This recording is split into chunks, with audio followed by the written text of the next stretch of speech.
We is live. Sup? Wow.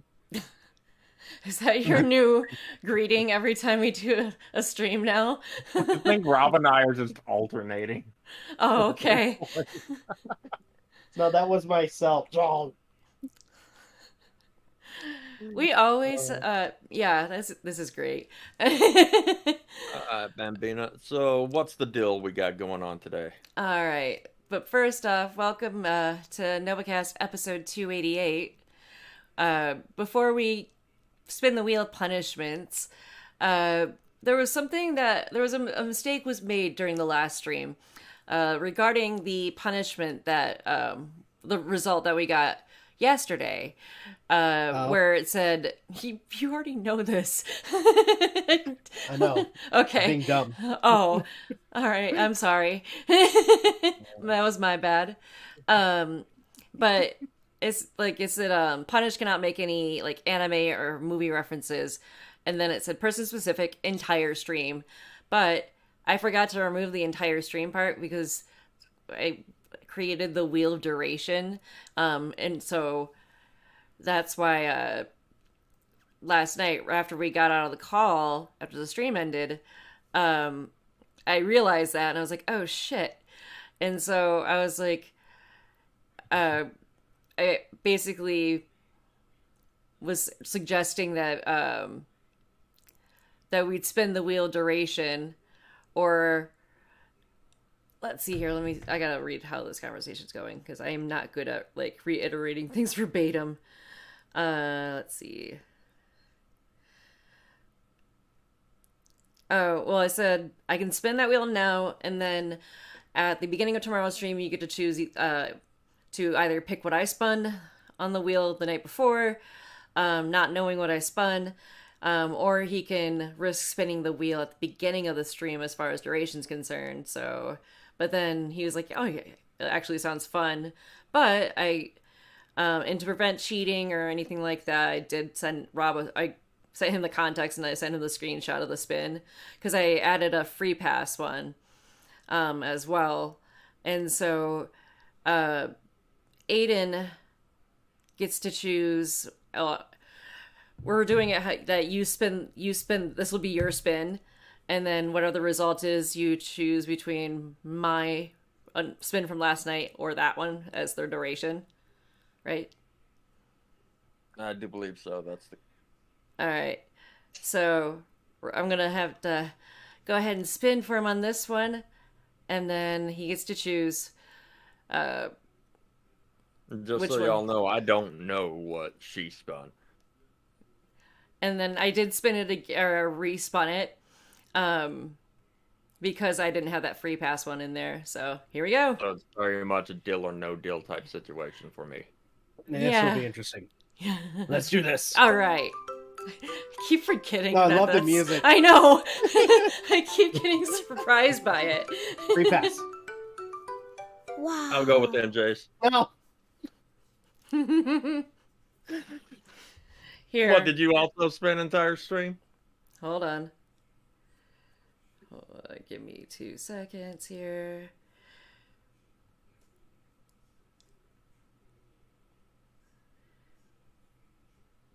There you go. Check the group DM. It was. Okay. I had a feeling. Damn it. And the thing is that when I initially spun it before adding free pass, it still landed on an entire stream. Oh, so it landed on entire streams both times Yep. for you? Karma's was like, no, you're not getting out of this. Yeah, karma's a bitch, isn't it? Yes, she is. We'll find out more next time. Alright, and then now we spin the wheel punishments for next stream. Find out just how true that statement is next game. You might want to stop talking. This can No. only go... I'll Great. never. Aiden, I'll you gotta never. stop. You're gonna No. jinx yourself even further. He wants us to go down with the ship. By the way, I hope everyone is doing well this evening, afternoon, or morning. We're starting an hour earlier just so we're a little more I can refreshed. get through the case. Wait, I thought we got rid of that I didn't think. Well, because we were like, yeah, this is too difficult to do, even knowing what all we know about each other. I that forget which one was this again. this is that you can't laugh. Oh, it was? Yeah, it's not. You can't. Yeah, Oh, because Deaf Noodles is a crappy comedian. exactly. Okay. I thought it was still the Thank you, whole Rob. That's right. I thought it was that freaking whole riffing on each other. No, Well, he'll act that like- was the roasting each other one. That's right. Yeah, we didn't have a special name for that one. I don't think because it was Yeah, already I off the still- wheel. I still find it funny that when he tried to set up his own comedy thing, And- the roast battle. yeah, and he got so freaking butthurt when somebody came by and roasted him. Yeah, that was Salvo Pancakes. Yeah, that was freaking hilarious. Now, yeah, I don't he's- follow that person. But I He's, saw the video and you know, you wouldn't be able to because his channel got terminated. are you serious? Mm-hmm. Not because Oh, of the shit. Deaf Noodles thing, just more that Something else. yeah, like he liked to start shit with people. Has no problem with doxing people. Then yeah, no, fuck that guy. Cheated on his wife Fuck that guy. with Edwin, allegedly. Well, no, not allegedly. Fuck It that did, guy. but shit. I forgot to turn off my Discord notifications. Thanks, that's cool. Alright, now we gotta spin the wheel duration to find out how long this will last. And we had to spin the... Wait, was that a punish... No, it's not a punish law. It's person specific. So we got spin the wheel duration and the wheel disorder. So lots of wheel spinning. Here we go. At least you get to hear this wonderful song. And I'll do my best. I'll do my best not to. Oh, god damn it. I think we need to add another slice somewhere. That's kind of funny. Yeah. This wheel's broken. What the hell? Alright. Wheel disorder. Who is this going to I'll try affect? not to fuck up my punishment. 'Cause I'm pretty sure I know what my punishment's gonna be for fucking up this punishment. I have a feeling I know who it's gonna be. It's gonna be me. Oh Never mind. shit. It's Good me. luck. Aiden, why did you have to speak? That was me that time. No, before that. Oh, Just the fact that, like, every time he talks during a wheel spin is just bad news. And I say that with all the love in the world. But It's kind of a shame I won't be here to see this go out. ah, Let's see shit. who Well, it that doesn't punishment matter go because out. yeah, you're not being punished. Fuck, it's me. Oh, that's gonna be That's so if- fucking hard. well, that depends on if the quirk that we spin for later affects you. True. Mhm. But what would if let's say that I did have to carry it out? What would happen if I fucked up?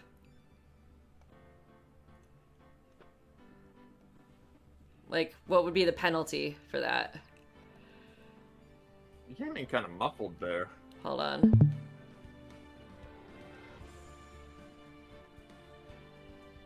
What about now? Not bad. Sounded like it was starting to cut out a little bit, but it was better than sounding muffled. That's weird. Yeah. There we go. Yeah, I haven't moved at all. Huh. Anyway, so now we're going to be starting the trial of the special case Rise from the Ashes. Yes. All right, let's go. I'm ready for being Maya 2.0 tonight. Oh, because his name is Phoenix Wright. Phoenix, right? I get the joke. He's a phoenix. He rises from the ashes. Okay, I get the joke. All right, February 23rd, 9:34 a.m. District Court, Defendant Lobby, number 2. How did the investigation go yesterday, Mr. Wright? frankly, there are still a lot of gray areas. What, like a brain? Science! Or rather, the whole thing is one big gray area. Oh, by the way, Aiden's punishment is that he cannot make any anime or film references, if I didn't make that clear earlier. But, Okay. alright. Yep. So I'll do my best not to do so, but y'all can try and fuck me up. Oh, I know you guys are going to try to do that for me if I carry it, or well, at least... Well, I don't know. Rob's nice. If it's just Rob and I, Rob's nice about it. The question is, what will y'all be doing next Friday? But that's something we can talk about. Alright, unshare your screen, Rob. Why? Sage donated. He said, you know what time it is. Dang it, Sage.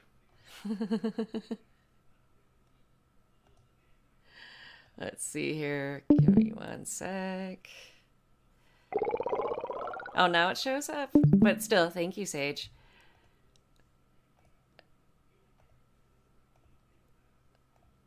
Let's see. Like I said, lots of wheel spins, huh? Yeah.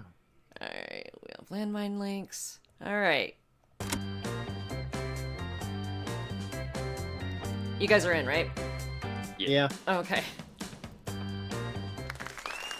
Oh no. I know. Is that exactly what Rebecca? this is. Yes. I know this one. I've seen this one. I can't wait for y'all's reaction. I'm terrified now. Hold on. He If it's something posted it- involving- It's the one that he posted in the admin chat. I don't remember seeing that one. Give me I'm one fairly sec. certain that's the one. I think it is.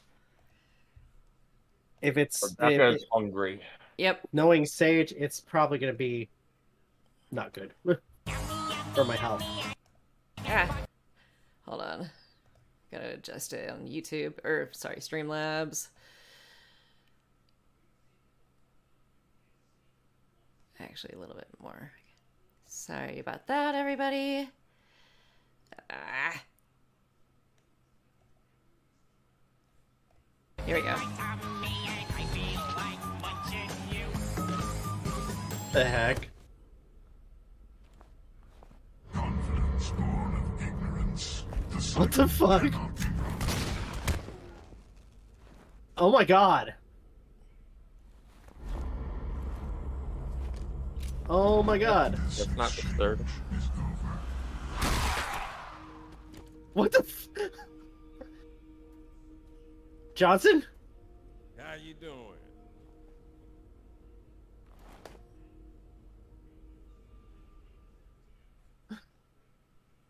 What?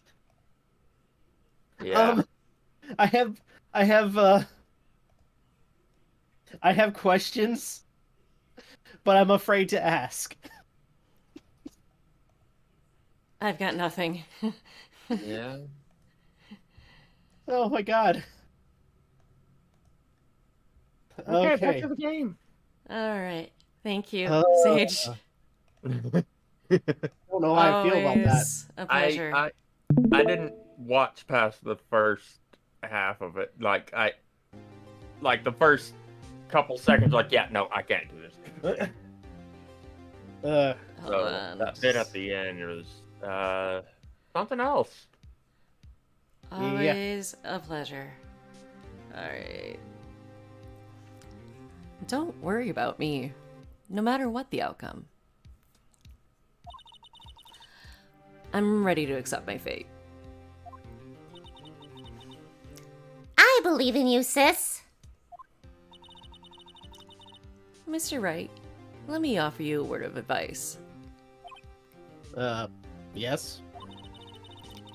A defense attorney should never believe their client. The fuck? The defendant is called to trial because they are suspected of wrongdoing. Never forget that. Miss Guy, you remind me a lot of Mia. But there is one decisive I fucked up that line. I fought that line.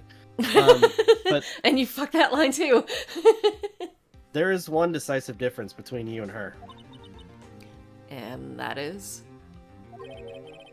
You're not a defense attorney.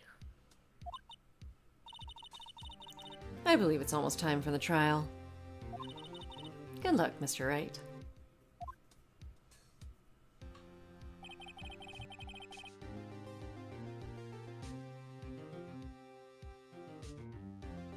Okay. My first trial without a Fae helping me. No one's going to bail me out this time.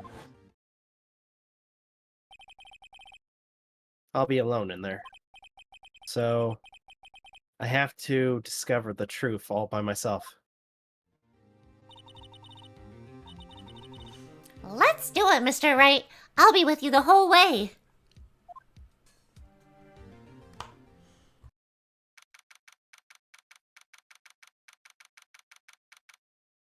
I really wish this case had been animated in some shape or form, even if it was just as an OVA. Court is now in session for the trial of Miss Lana Sky. The defense is ready, Your Honor. The prosecution has been ready for a while, Your Honor. Edgeworth? It's been 2 months, but I haven't been in the courtroom since his trial. You know, if I had waited for this freaking moment, I wouldn't have even had to look up how long between... Oh well.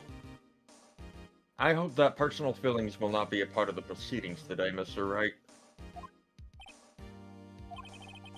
I will choose the path I think is right, regardless of what those around me might say. The judgment to be made here is in our hands, not those of anyone else. Very well. Mr. Edgeworth, your opening statement, please. The prosecutor Lana Sky has committed an unpardonable crime. Not only this, but she was rash enough to commit it in the prosecutor's office slot. Wow. He's much more forceful in person. I suddenly feel like confessing to everything. Please stop. Please no. However, she will now pay for her rashness with her life. There was a witness to her crime. Professional witness. Very well. Call your first witness, Mr. Edgeworth. The prosecution calls its first witness, Miss Angel Star, to the stand. No, let's not. The cough-up queen? I should make her sound Valley Girl.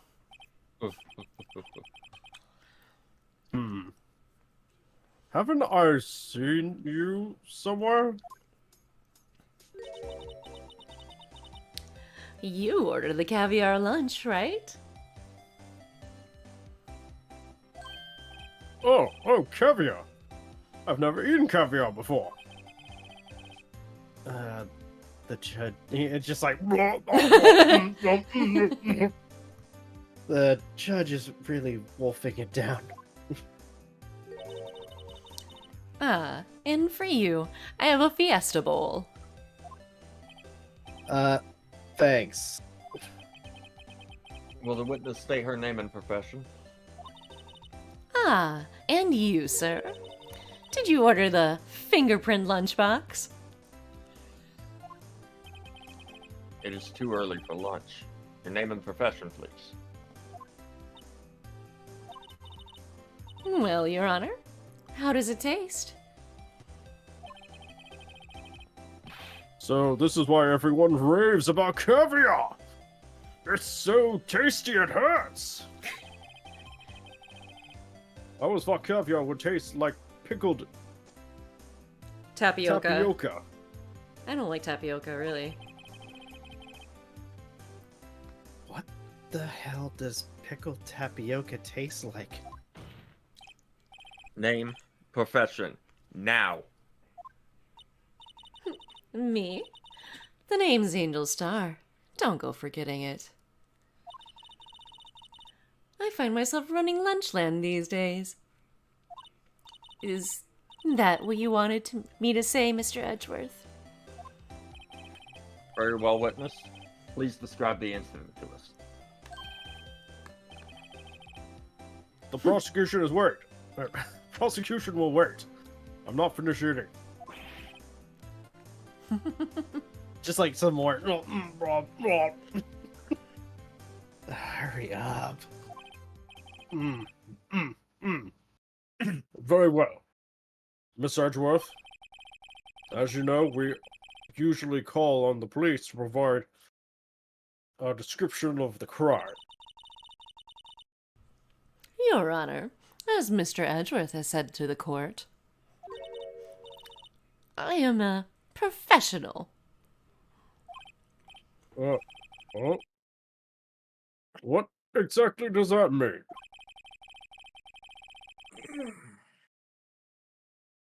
Until 2 years ago, Miss Angel Star was a special investigator with the police. She was a first-rate homicide detective. Wait, what? What? Miss Star was a detective? Oh, aha! I know who you are. Cough up. Cough up, Clean Angel Star, Your Honor. Long time no see. Very well. You may continue with your description, Miss Star. Just who is this lady? Hi. Do you want to say hi? Hi.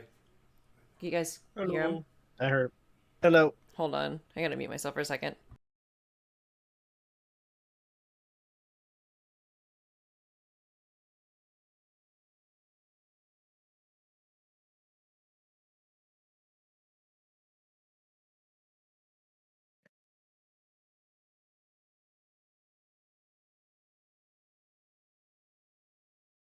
So, right, how about them Badgers?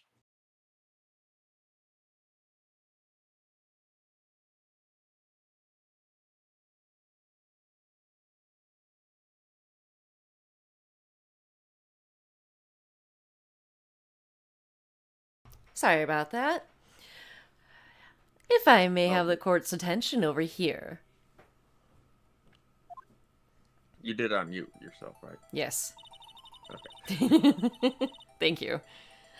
The parking lot of the prosecutor's office is divided into 2 blocks.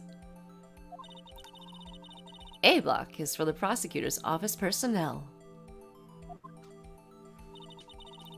B block is for visitors and clients. A chain divider separates the 2 blocks.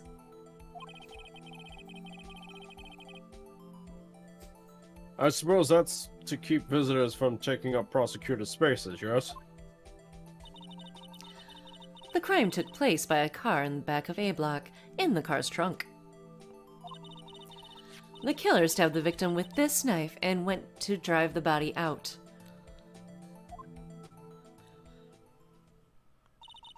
Unfortunately for her, there was a witness and an arrest was made on the spot. And who was this valiant witness? Why, it was me, Your Honor. You're a parking floor plan. You know, Witness. Oh, go ahead. it just occurred to me that voice you're using for Angel is kind of like a cross between Mia and April. Yeah, I know. That's why I'm doing it. Okay. I'm glad you noticed. That makes me happy. Thank you. Witness, did you see the very moment of the crime? Sorry, that came out all snarky earlier. My bad. Aden hates me now. Oh, it's like, Cool. Of course, Your Honor. Immediately after that, I apprehended the chief prosecutor. It seems rather cut and dry, doesn't it? Well, Mr. Wright? I can't agree on principle, Your Honor. It seems that some poor losers are unwilling to accept the truth, Your Honor. Shall I proceed to crush what little hope they have remaining? If you can, then give them your worst, Mr. Wait, are they talking about me? Sick 'em.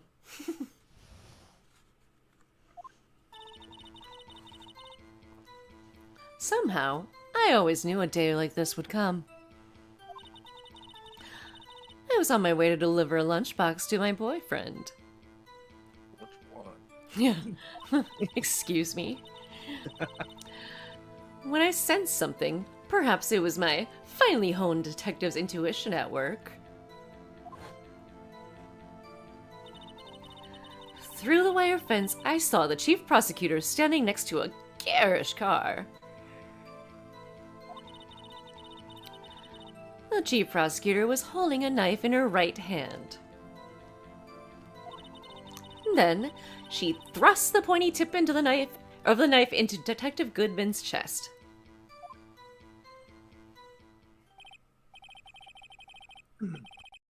Bringing a lunchbox to your boyfriend. How touching. As you can see, there is no room for doubt.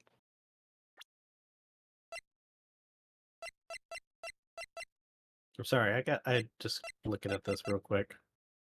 You're good.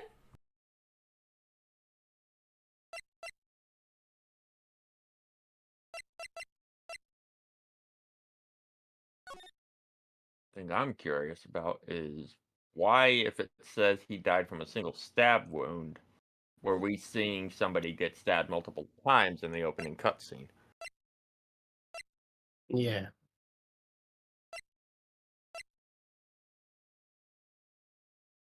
It's been years since I played this game, so.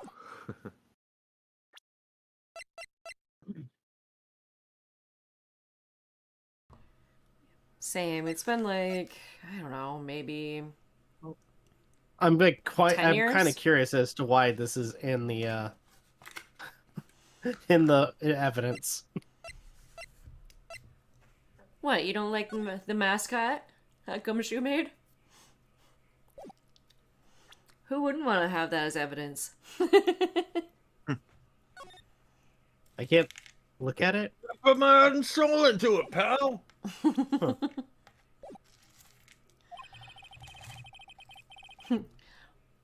The key point of your testimony seems to be nothing other than the point of the knife which you saw being stabbed into Detective Goodman. So, how does it feel to be so utterly crushed? I'm still thinking about that. It's merely a flesh wound, Mr. Wright. I'm so glad that's not one of my character's lines. That'll Very well. You may cross-examine the witness. What movie was that from again? My not Python's saying- Holy Grail. Thank you.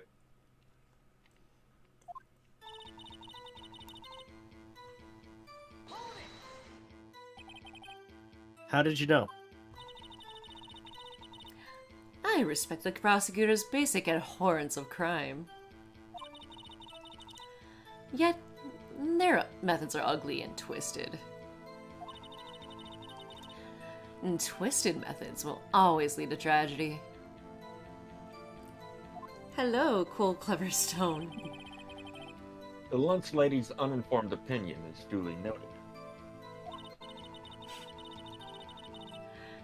Given that they are used to erasing inconvenient evidence at their whim.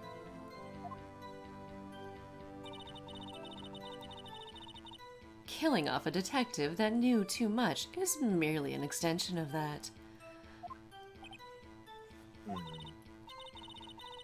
Miss Starr, do you have something personal against prosecutors? I felt that I had found my dream job when I became an investigator. And if I hadn't been laid off by those prosecutors over there, I'd still be one. Laid off? She was fired? To me, prosecutors are nothing more than worms.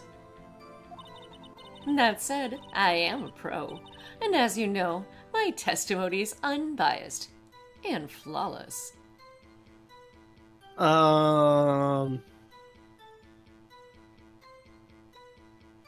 We'll see about that. Unbiased, I hardly believe. Very well, you may continue, Miss Star.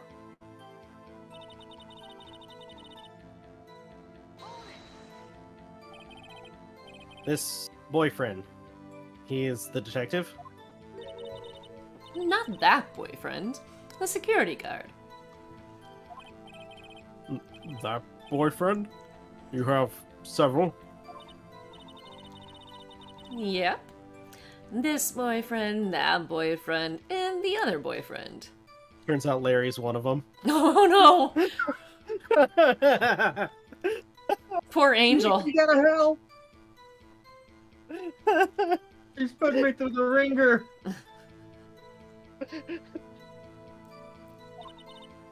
Care to join?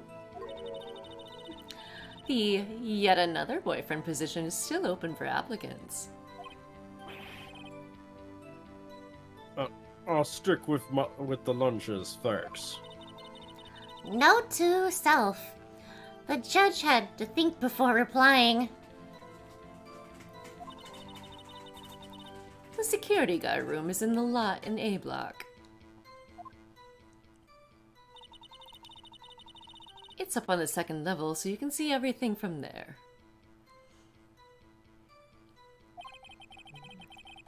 That would be the room with the security sign.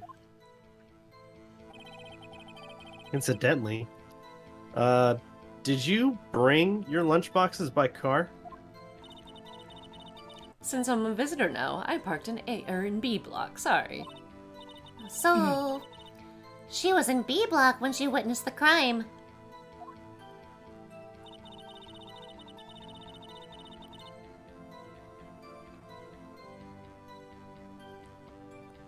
When I sensed something, perhaps it was my finely honed detective's intuition at work. You sensed something? So you're saying you had a premonition of the murder? It felt like... I gotta How? pause. I gotta mute myself for a sec. Okay.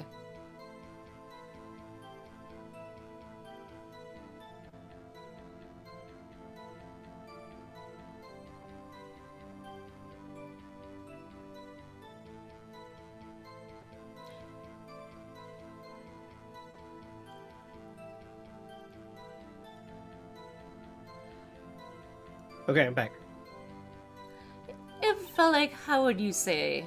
Oh, yes. It was like the feeling you get when you view a pumpkin chock full of seeds.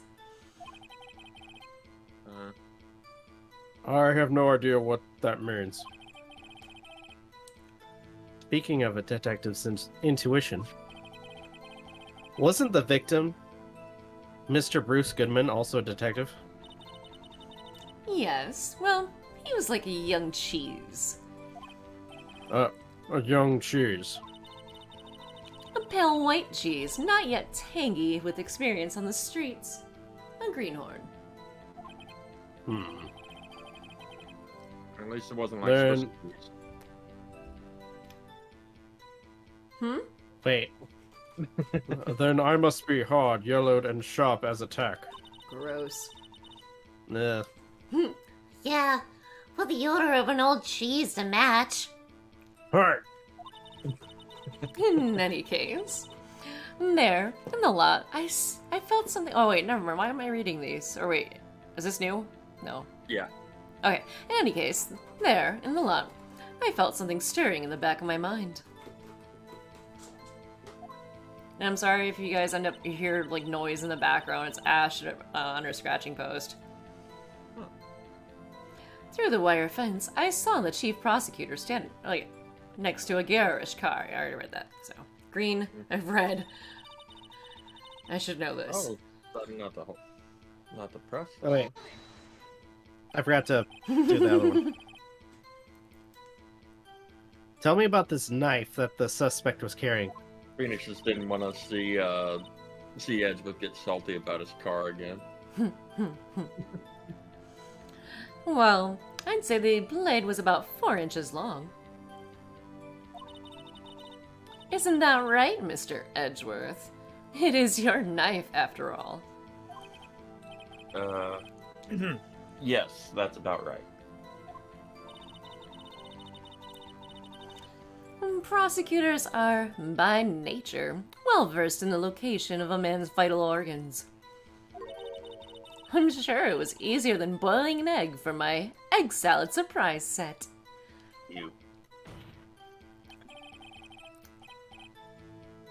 You can't testify as her ability to kill an egg. I mean, a person.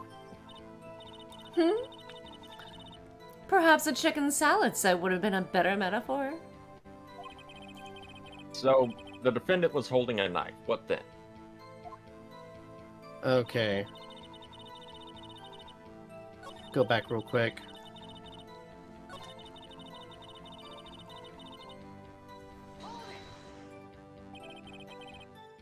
By garish car, you mean? Oh, you had to go there, didn't you? Mr. Edgeworth's car, yes. Mr. Edgeworth's car? Incidentally, the knife with which the victim was stabbed was also Mr. Edgeworth's. Wasn't it? Indeed it was.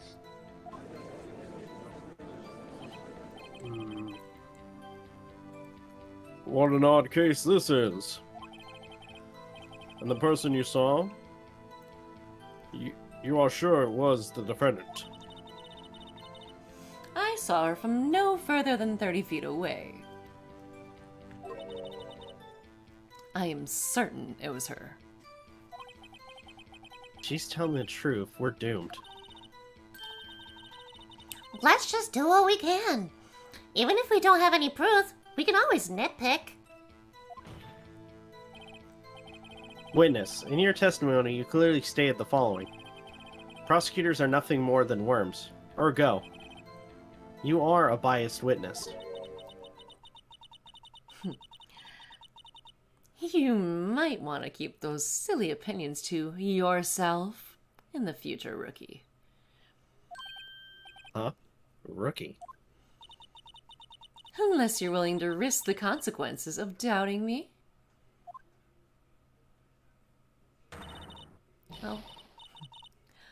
I'll fry you like a fritter. Crispy on the outside, chewy on the inside. That was inspiring. I believe I've heard that tagline elsewhere. Could you cry plagiarism? I may be relegated to the lowly post of lunch lady, but my instincts are honed.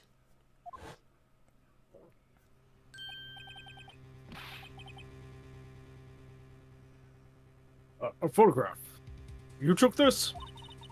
The moment I witnessed the crime, my reflexes took over and snap, I took a picture. In fact, one of my lunchboxes is rigged with a camera. I suppose that's more exciting than just hanging it around your neck. Something special here, and it's not the salmon and bread lunch set. See, you came up with a better joke than I was trying to come up with, so... Witness, why am I only seeing this photograph just now? Because you suck. You think I'm it starting should... to agree with Phoenix. You are biased. Judge, I order for removal of the witness. Bite me. You think I'd show it to you, a prosecutor? Think again.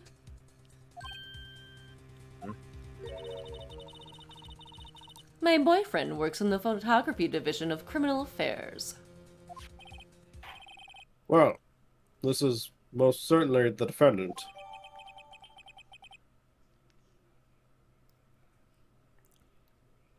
I don't remember seeing her with a jacket Oh. before.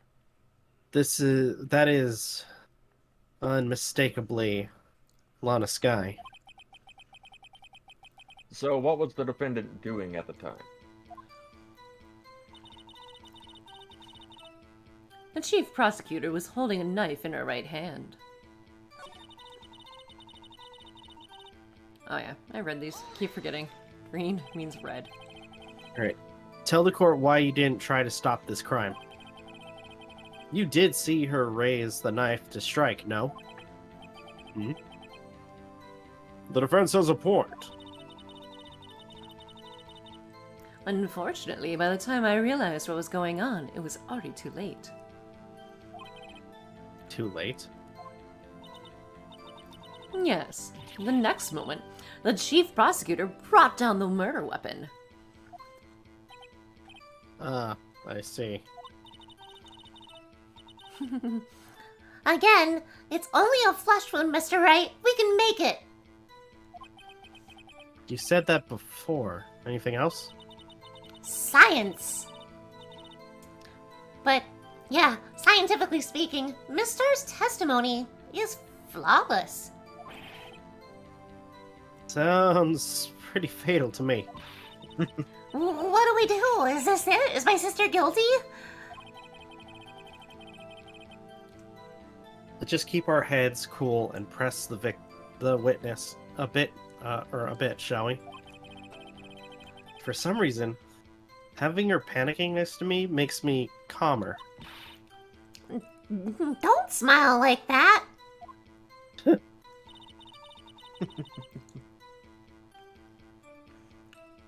Somehow, I always knew a day like this would come.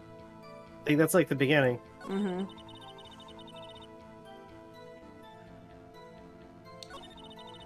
Huh. This case tends to be very obtuse with which point you need to present evidence.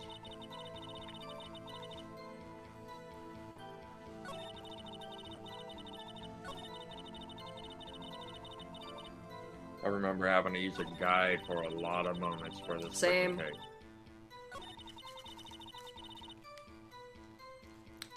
And there are even some that just don't make any sense at all. Mm-hmm.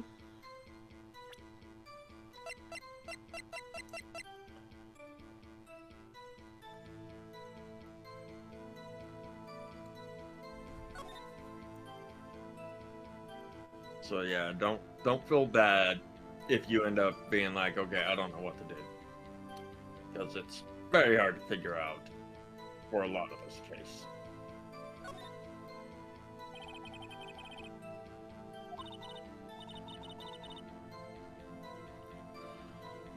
Emma? Oh. Well, what's wrong? You look like I do during finals. Never mind, it's nothing.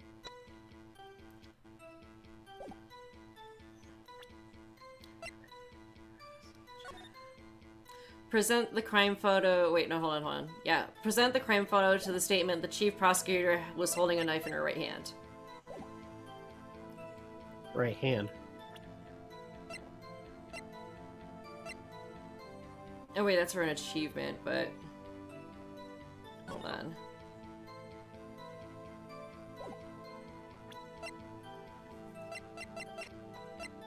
Damn it. It won't be on this Where. thing. My phone is acting. Are these like pop-ups that are popping up right now? Are you serious? I'm trying to look up the guide for you, but for some reason my What the heck is this? a note. We'll find out eventually. Let's see here. Yeah, present the crime photo to the statement the chief prosecutor was holding a knife in her right hand.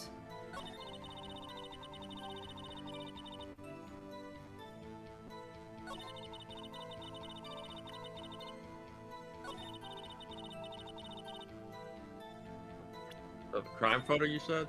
Yes, crime photo.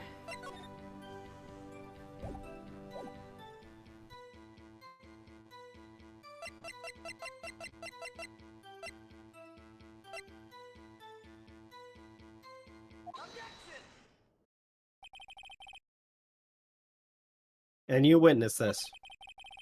You saw Miss Guy stab the victim with the knife.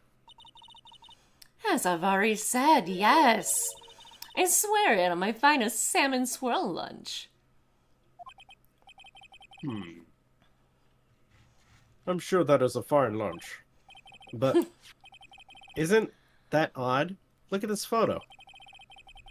This is the photograph you took of the very moment of the crime, is it not? Then why is Miss Guy not holding a knife?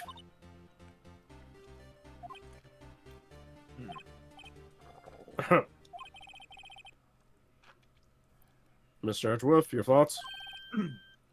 Objection. That had to be the weakest objection I've ever heard, Edgeworth. Boo! Yet it was still stronger than your ever feeble mind, Mr. Wright. Oh, burn!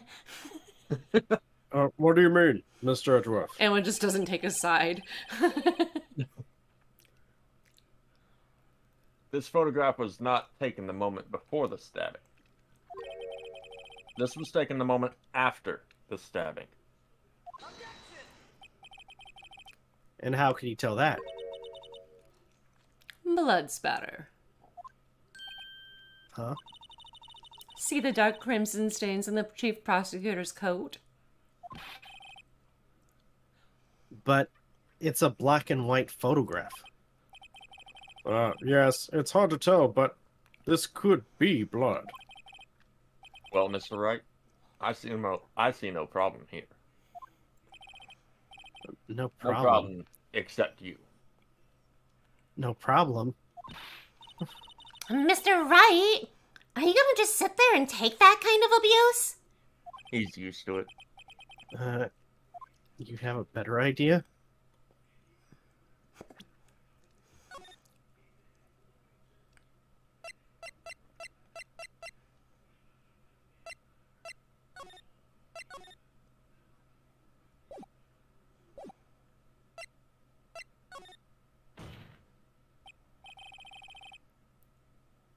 Wait, that contradicts what the witness said in her testimony. Namely, that she took the picture the moment she witnessed the crime. Well, it seems I was slightly unclear. My apologies.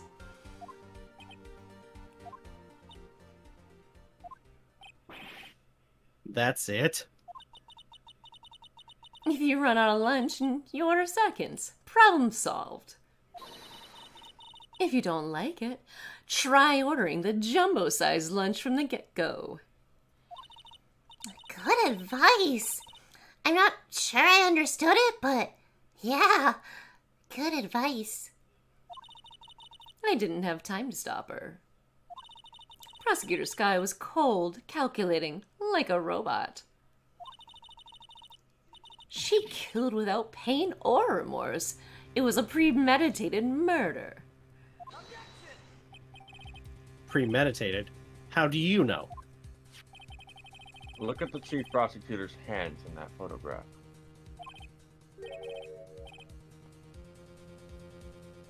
Well, are those gloves? Surgical gloves made of thin rubber, most likely. Why would she have those on?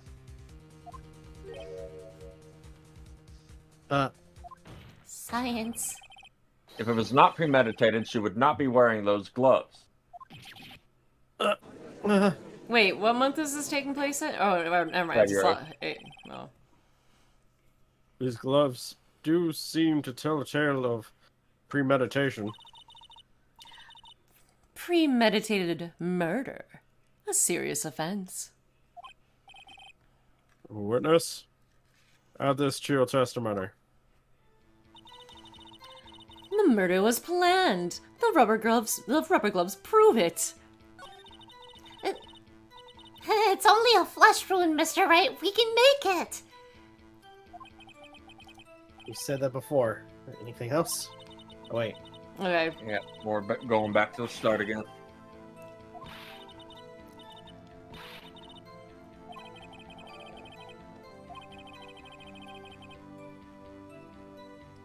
For some reason, okay.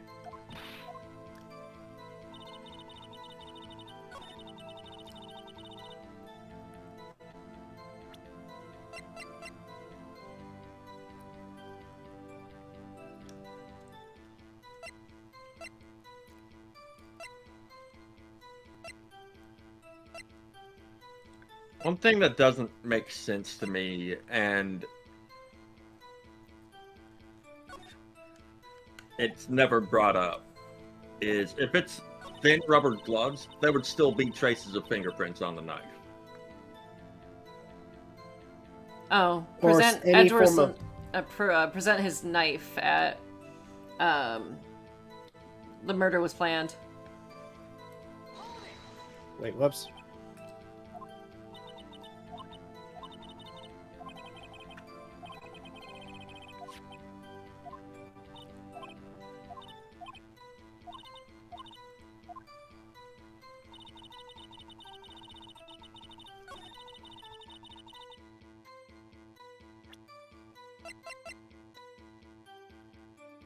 So present the knife.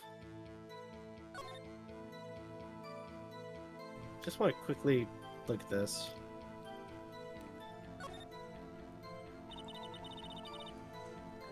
This must be the victim's blood, right? Oh, Oh, really? this one again.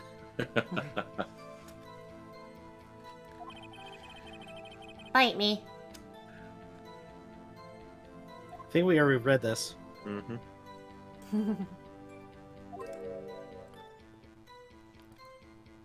Yeah, we already read this.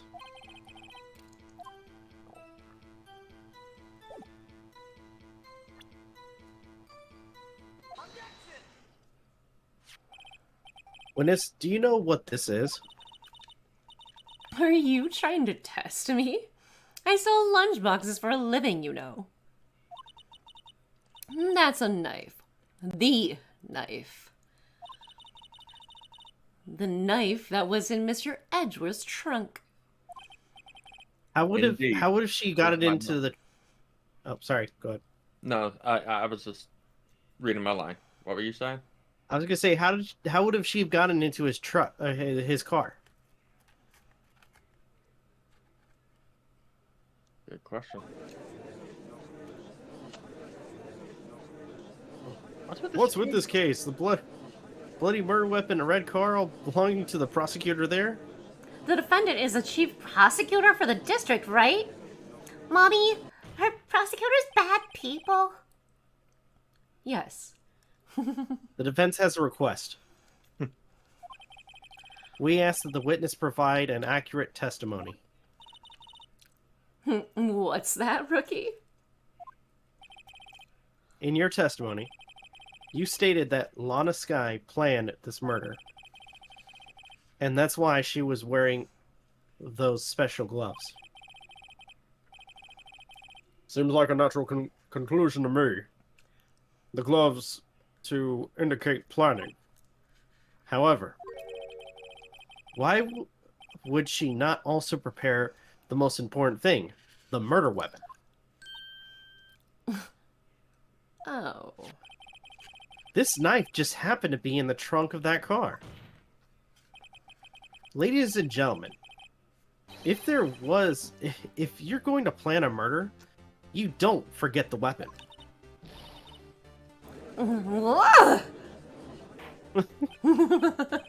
Order! Order!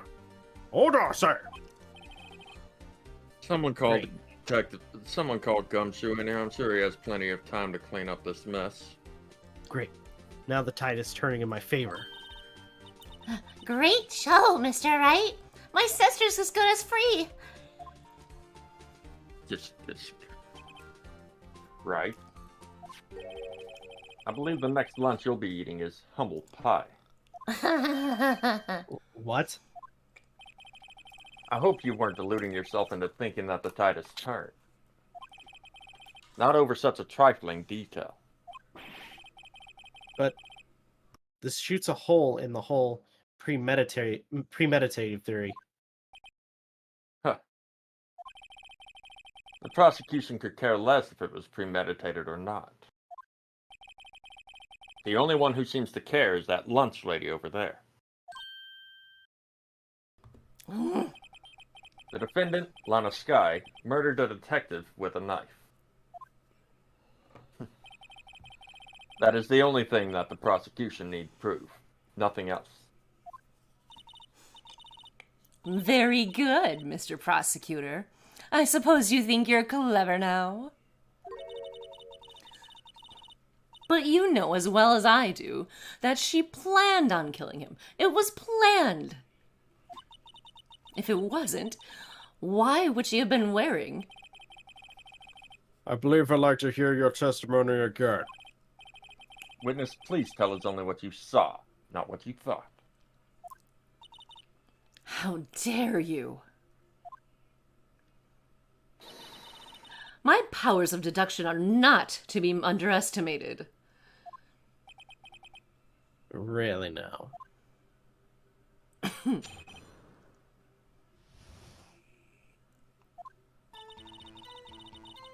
Lana Skye intended to murder Detective Goodman.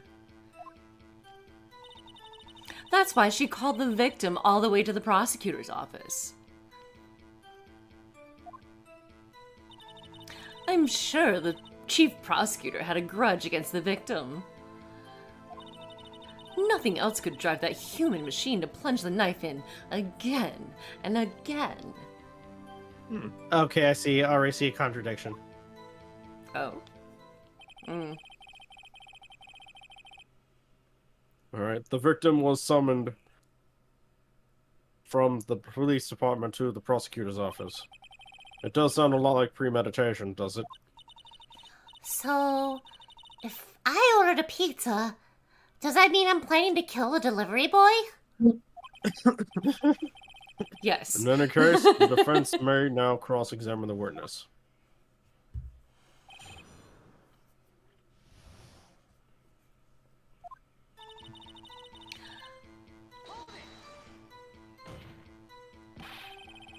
You've said that, but you haven't told us how you know.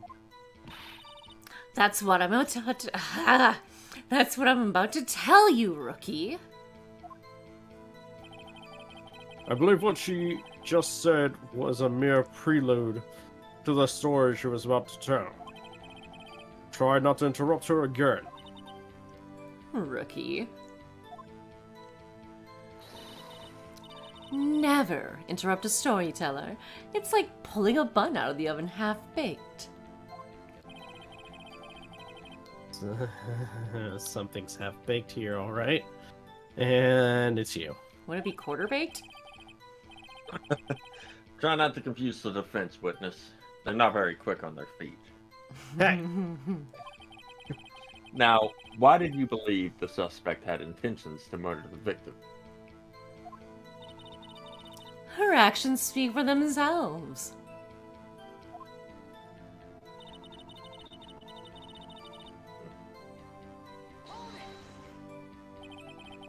You have no proof that Miss Skye called him there.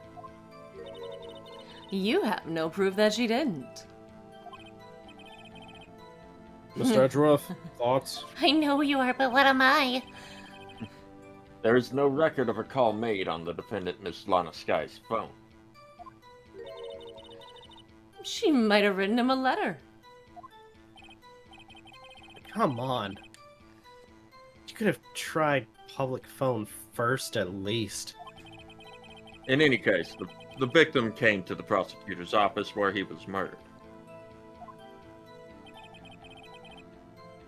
I'm sure he had a reason to be there. Witness, why do you think it was the suspect who summoned the victim that day?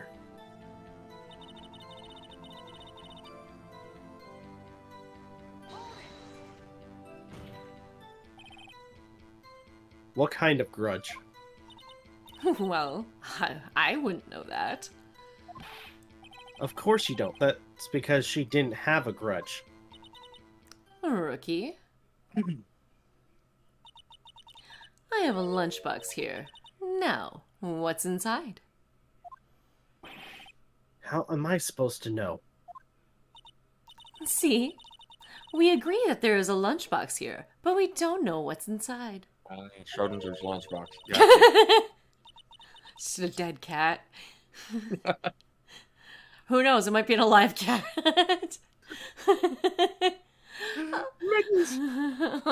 Oh. No, you got that wrong.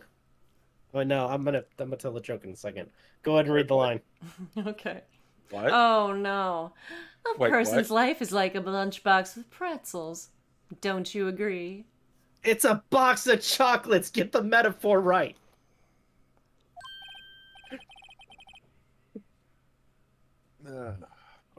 I get it. That's why my lunch was so salty. No, you don't. That's just how caviar is, from what I understand. It is. Well, it is, but the point is she got the metaphor wrong. Yeah. It's a box of I'm sorry. I'm that kind of bugs me a lot. It's a box of chocolates. This judge isn't very good with metaphors. The suspect had a grudge against Detective Goodman. Will you tell us your basis for thinking this? It's simple.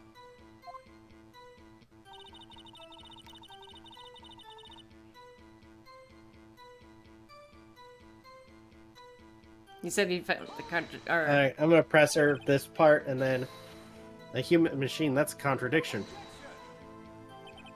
Now you're just freaking nitpicking. Please. Can't you find fault with something of substance, Mr. Wright? Note to self. Mr. Edgeworth's eyes smell like citrus fruit. Great, I've got another stalker on my hands. Yeah, I'm good. All of a sudden popping in. Oh, Angie! Yep, exactly. I was just going to say that. Have at him! You said again and again. How many times did she stab him? Exactly. We often say chop into 1,000 pieces, but we don't actually mean 1,000 pieces. What difference does it make if the deed is done? How come she's getting mad at me? Let's just say she stabbed him several times and leave it at that. Leave it at that? This is a murder case, people. Mr. Wright, you should speak up if you have an objection, you know? Miss Starr has turned out to be as short-tempered as she looked when we met her. Challenging her abilities as a detective really set her off. A short wick burns out the fastest. It's a scientific fact. I wonder, wouldn't it depend on the size of the candle? I mean, add more wax and even a really short wick will burn longer.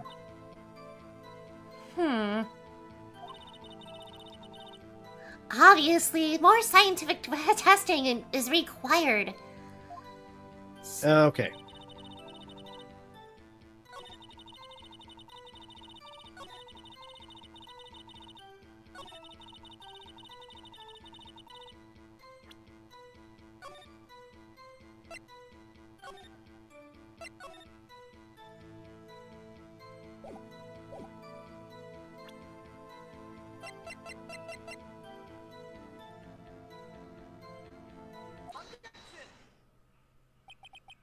You say she stabbed him again and again, but you couldn't have witnessed that.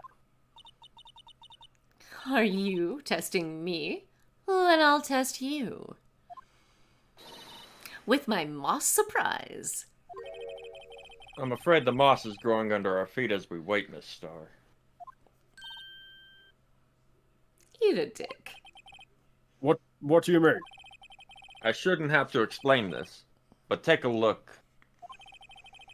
The autopsy report states that death was due to a loss of blood from one stab wound. Thank you for doing my work for me, Edgeworth. You're right. Good job, Mr. Edgeworth. Oh, what a hunk. He's my hero. Really. What about my objection? No one noticed. You say Well, something? witness. You got the crime scene set, right? Oh, thanks. I always believed that no one could ever mistake ketchup for blood. But now, I realize that such mistakes aren't possible. So you're saying you mistook something for blood? When she lifted the knife, I thought I saw blood at her breast. Splattered blood from her victim. That's why I thought she must have stabbed him at least twice. Almost for deductive reasoning. Then tell us what you saw that you thought was blood. Testify.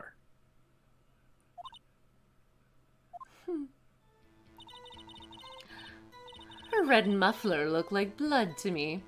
That's how ghastly the whole scene was.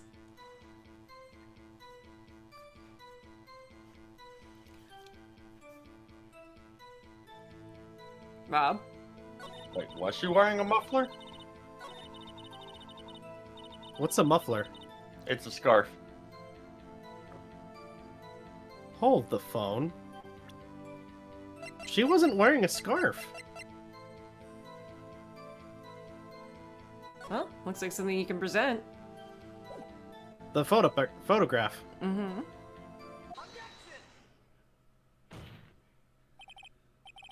Miss Star. Oh my gosh. The witness is clearly not suited for detective work. I mean, no wonder she was fired. What? Oh, The that suspect was good.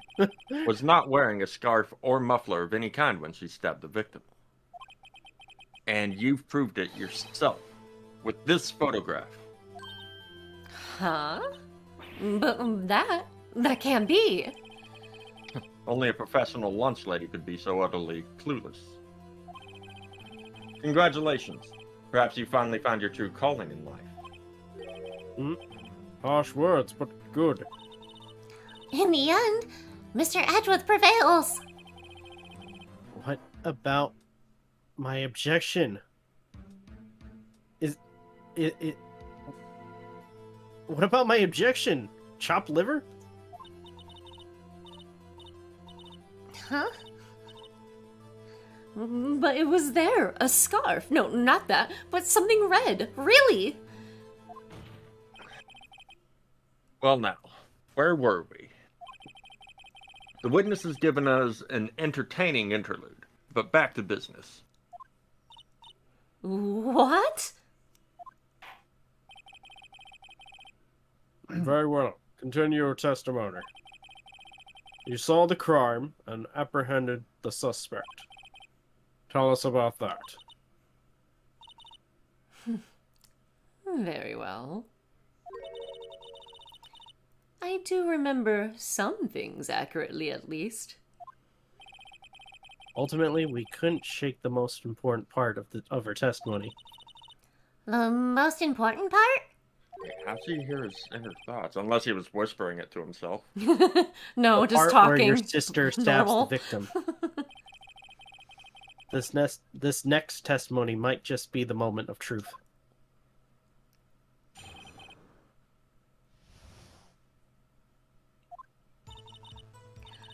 After the murder, the suspect attempted to run behind the partition off to her side. I quickly caught her, explained her rights to her, and arrested her on the spot. Yes. When I arrested her, she mentioned the muffler. That's what had me confused in my earlier testimony. Mm-hmm. Hello. Babe, how are you? The chief prosecutor made to escape, but against Angel's star, moi, resistance is futile.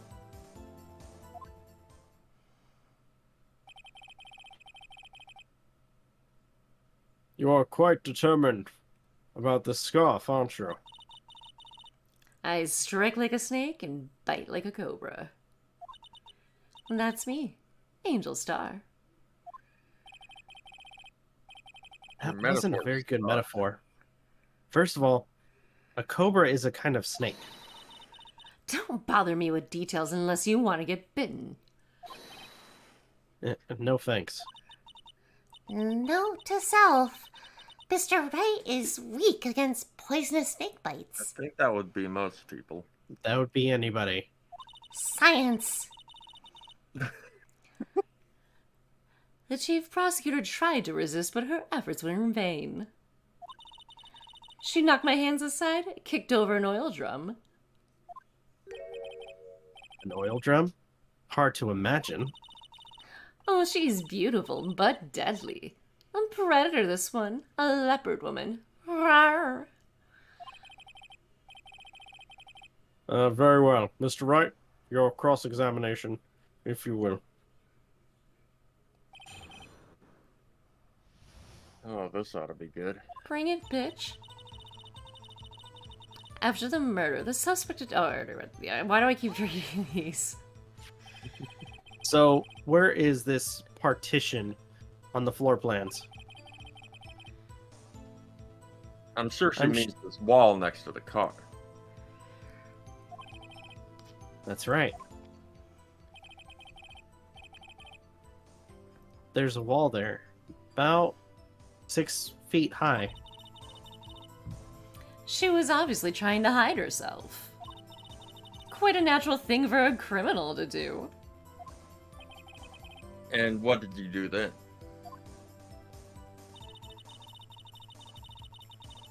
I quickly... why? You say quickly. Were you close to the suspect? As I just said. I was only 30 feet away from her the whole time. Maybe I should press her. I'm not gonna lie, it still doesn't make any sense. How'd you get over there so quickly with that partition? With that chain link fence in the way? I'd like to see this on the floor plan, just to be safe. True. The lunch lady car was... She was a visitor, thus Gate. she was parked in B block. So you witnessed the murder from here. That would make it about 30 feet from the car, yes? Is that correct, Miss Star? Yes, that's right. But you have a chain link fence in front of you. Oh, sorry. But you have a chain link fence in front of you. She got mad hops. What were you saying, Aiden? What? I was just saying, Judge. Oh. Uh, 'cause- Go on. What were you saying? Go ahead. That doesn't make any sense. The fence went all the way up to the ceiling. Yeah. I went over it, of course. Amazing. The Coffin Queen lunchable or lunch lady athlete indeed. Aw, she delivers Lunchables to people. This is how she makes boyfriends. She needs to stop living in Lunch Lady Land. I made that reference a couple times yesterday. Mm-hmm. No, you did. That's what I just said. Oh, I thought. Never mind.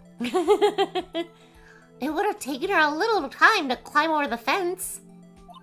So, she couldn't have got to my sister that fast. Yeah. That fence was about 9 feet high, too. I was wrong.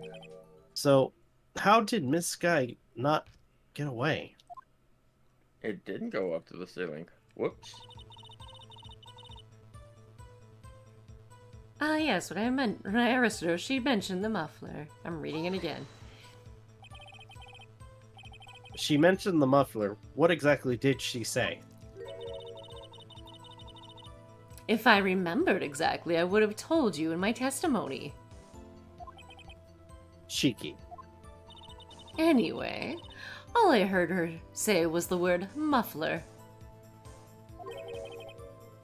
Just that one word.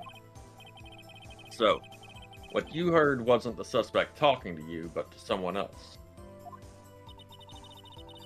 Yes, the chief prosecutor was talking on her phone. Her phone. She can't mean...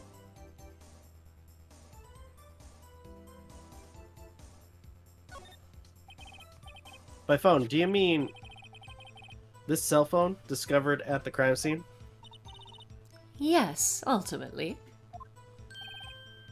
Ultimately? My memory is like a salmon heading upstream, you see. No, the court doesn't see, mister. The chief prosecutor first attempted to use the phone hanging on the wall.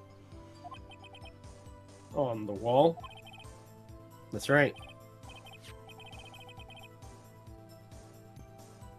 Near the car, there was an emergency phone on the wall.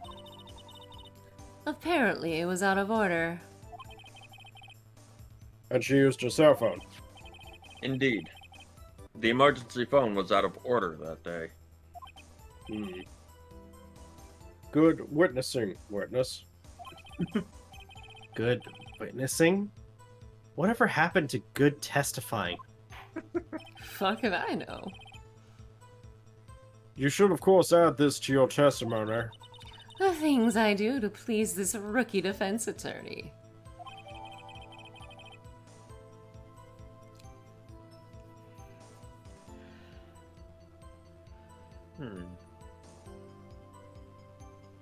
You good? Okay, the word muffler was overheard during a call made to Emma at 5:18.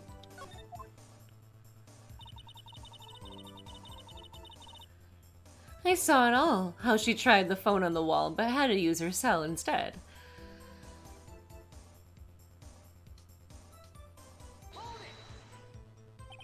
Do you think you could restate your testimony for the court? I was going to ask the same thing. I'll only say this one time, so listen close, rookies.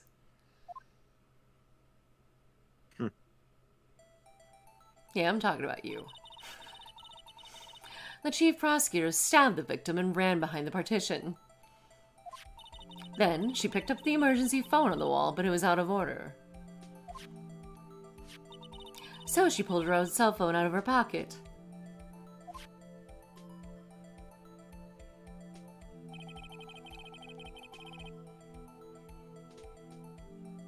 And during that time, you climbed over the chain link fence.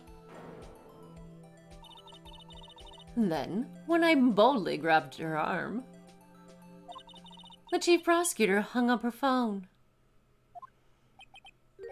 And you saw her doing this. Huh? What is it, Mr. Wright?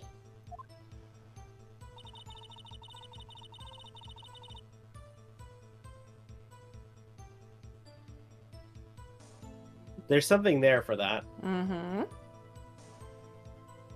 What do you think it is?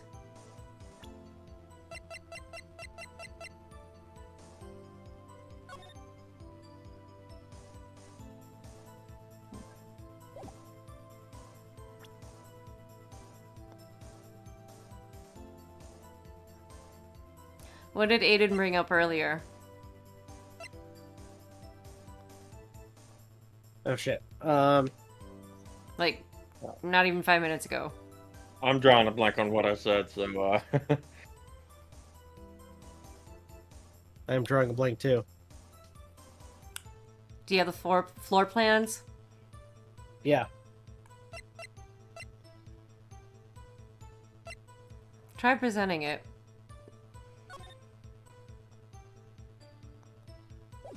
But hold on, let me see the other points first.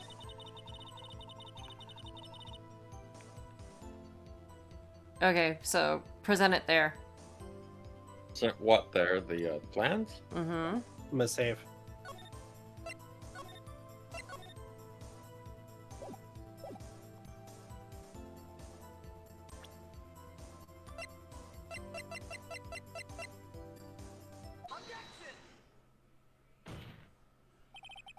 Miss Star, I have to conclude that you have a personal grudge against Miss Lana Sky. The witness is a former detective.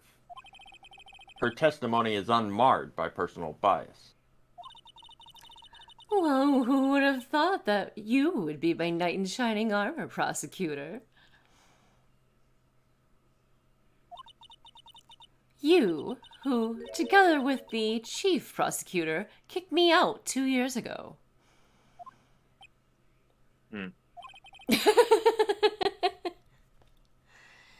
Well, Miss Star, this is a fatal contradiction with your testimony. How do you explain this? I don't know what you're talking about.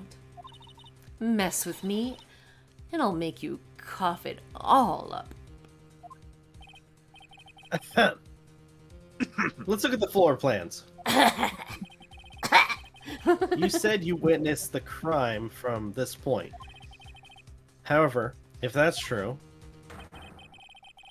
you couldn't possibly have seen Miss Sky making that phone call.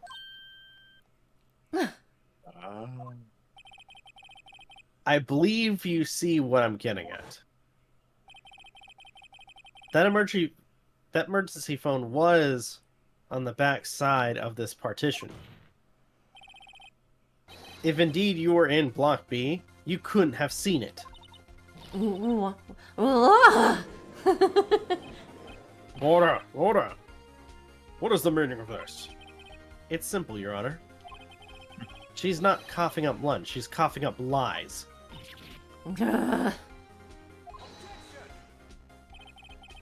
That's quite a claim, Mr. Wright. Perhaps you will allow me a question. Tell us exactly what lie this witness has told the court. Here's where the counterattack begins. I can't afford to get this wrong. I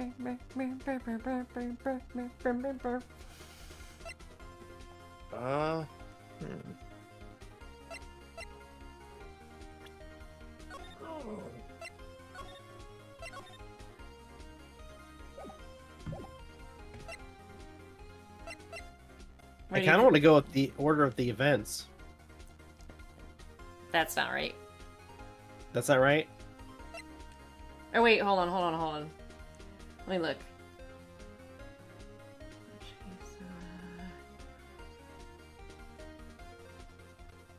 Yeah. Wait. Okay, let's see. That's the right one? Hold on. Yeah, where she saw it. I was right. Okay. The other two she'll give you a lunchbox. But you would lose points too. Alright, Miss Guy tried to use the emergency phone, but it was out of order.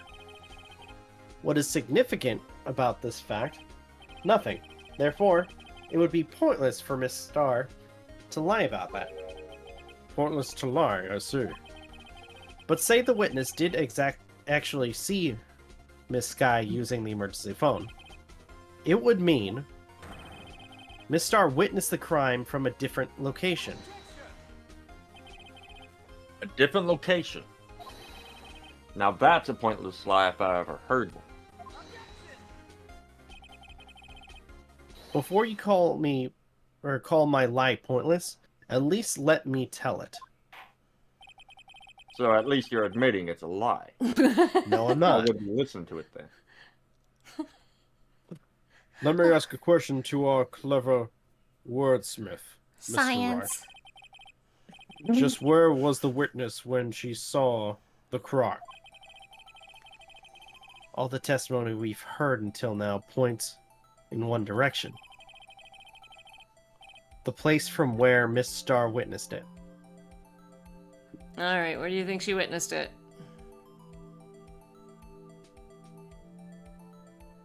I would want to guess the security room, but they have the partition here.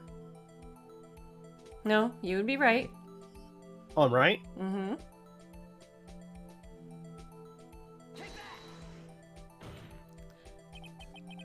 This is the only place where she could have been.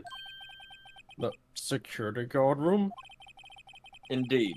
The security room in the underground parking lot is well positioned. It's built on the second floor so you can see the entire lot. she would have been able to see the emergency phone from there. But why there? There are many other places where she could have seen the phone. Not in this case, Your Honor. The witness, not being part of the prosecutor's office, couldn't park in A block. The only place she could have seen the crime and the back of the partition is here. I remember in your testimony you said you brought a lunch to your boyfriend in the security guard room, yes? Well, Miss Starr?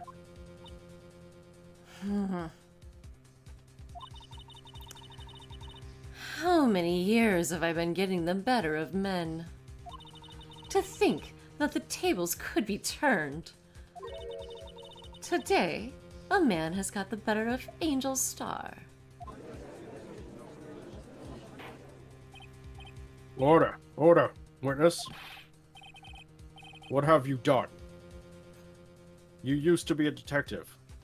You should know better. I'm not turning back. The guilty will be punished. And I'll do what I must to make sure justice prevails. The guilty? Is she talking about the sky? Mr. Wright? Doesn't this strike you as odd? Why did Miss Star lie? It doesn't make sense. Huh? She could have just said that she saw the crime from the security guard station. It wouldn't change anything. Exactly. This photograph tells all. It was the defendant who stabbed the victim. That truth still stands. It still stands. I disagree, Mr. Edgeworth. What? If a witness is found to be lying, they're guilty of perjury. She knows this. She wouldn't risk that without a good reason. Something just occurred to me. So tell us what her reason was, Mr. Wright. What? Me?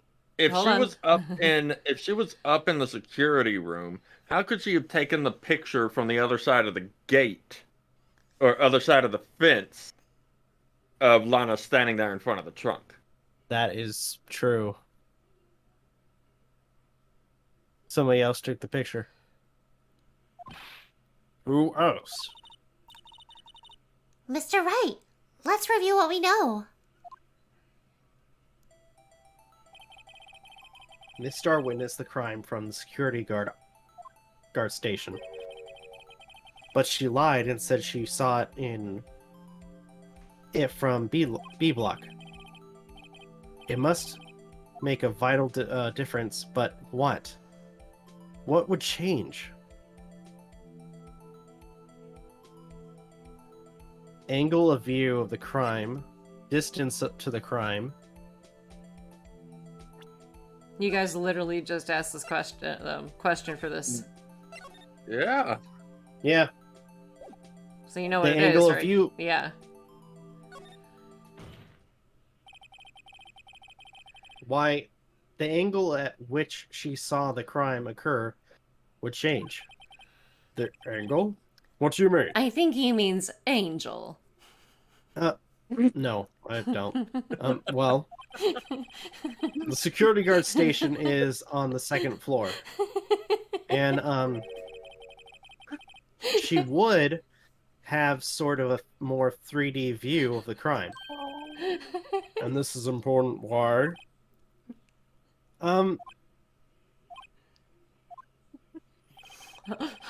Did you mess me up?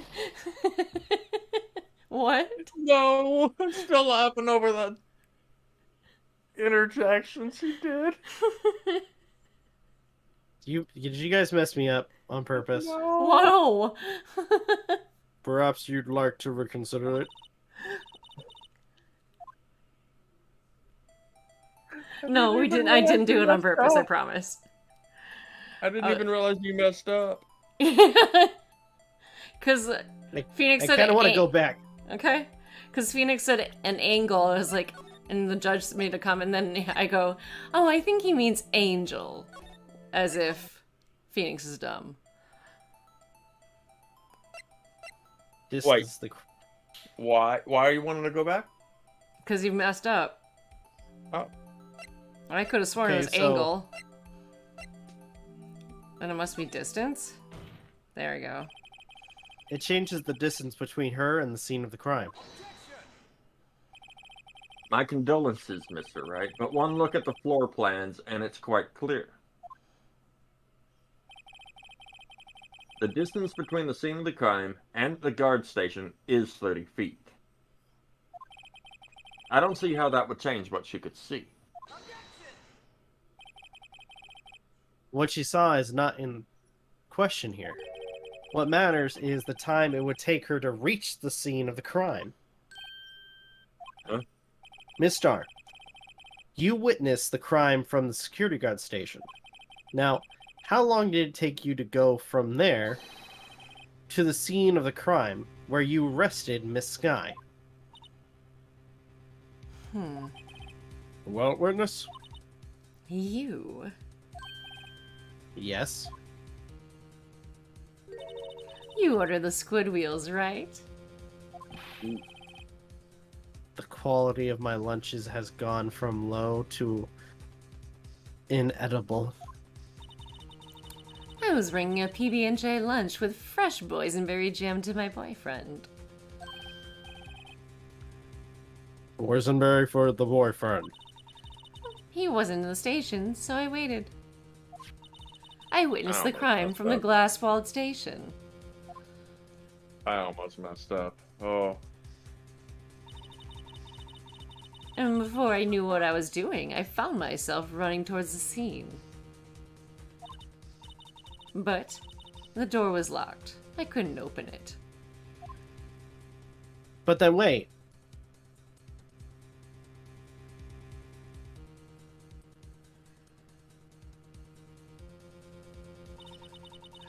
That's why I had to go through the visitors' parking in B block. That would have made it longer. Uh-huh. That's quite a detour. It probably took me at least 5 minutes to get to the scene of the crime. 5 minutes. This changes things considerably. But it was that woman over there in the defendant's chair who stabbed him. I know it. I have photographic evidence. I swear it. I swear it on my finest plastic spork. You have a point. And the spark is a wonderful invention. No, it's not. Yes, it is. Yes, it is. No. Yes.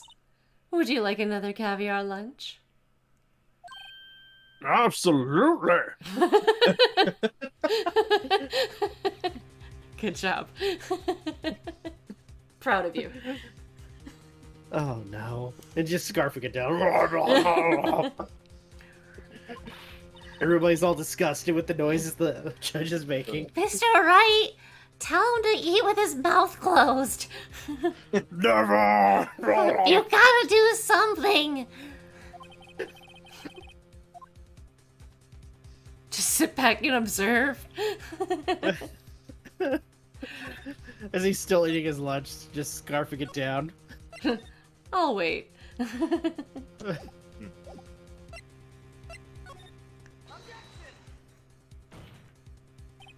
5 minutes between the witness of the, witnessing a murder and the arrest. Think about it. You could make pasta in that amount of time. If you like it all al dente. I've got lunchboxes that tie pasta into knots, rookie. The 5-minute blank isn't that strange. Strange. If you were a criminal, what would you do with 5 minutes, Your Honor? Well, I guess please. He's still eating. Well done on that. But you have the instincts but you have the instincts of a killer. You would run. But this time was different. Miss Guy dawdled at the scene of the crime. She even had her picture taken. No true criminal would act this way. It's inconceivable.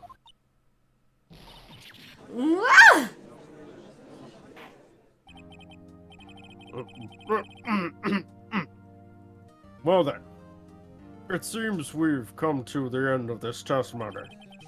Here's The your witness water, has a Wilson. grudge against the defendant and a blank in her testimony.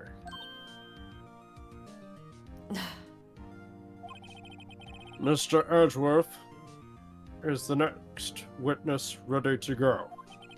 Unfortunately, I appear to have overestimated this witness on account of her professional history.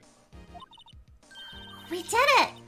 We screwed that can shut, Mr. Wright. That was too close. Science. I'm afraid that the cough-up queen has been dethroned. Shame. And with that, court is adjourned.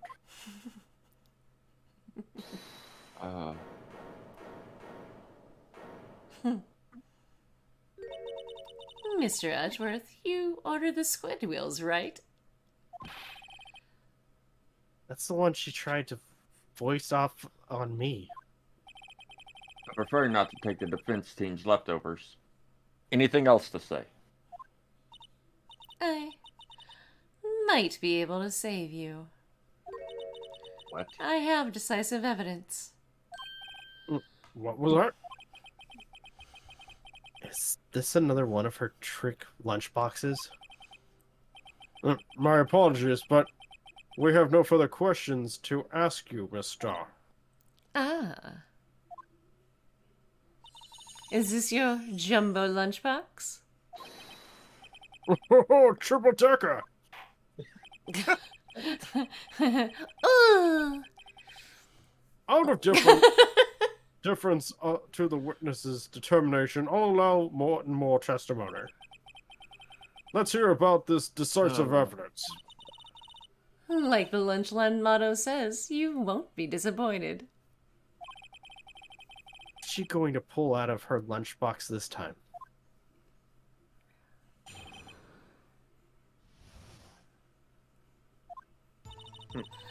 I should have mentioned those 5 minutes when I wasn't looking at the crime scene. And now, to the matter of the victim's shoe. Did I not bring this up? 2 types of blood were found on his shoe. One was, of course, the victim's. And the other blood type matched that of the defendant, Miss Lana Sky. The shoe proves it. It's flawless, decisive evidence. Suck it, right? Is it her shoe? It's Edward's shoe. What? Was there blood found on that shoe? Try Lunchland for all your lunch and decisive evidence needs. Please keep your advertisement out of the courtroom. You can Witness, starve. what's the meaning of this? Why is the first time I've heard of this evidence? Simple, as I already said. I don't trust you with evidence, Mr. Edgeworth. That's why I took the liberty of investigating this myself. And you had blood tests performed. Didn't I mention? I have 3 boyfriends in forensics. Oh, God. In any case, Your Honor, I can't accept this as evidence. What?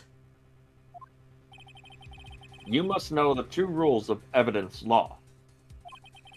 Rule number 1. No evidence shall be shown without the approval of the police department. In other words, this shoe is illegal evidence, at least for the time being. Is that right, Mr. Wright?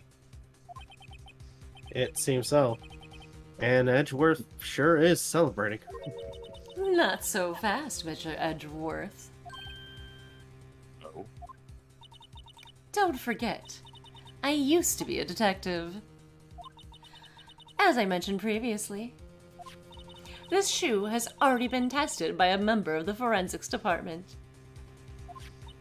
As you can see, it was approved by the police department as of today. Even the general public can produce official evidence, Mr. Edgeworth.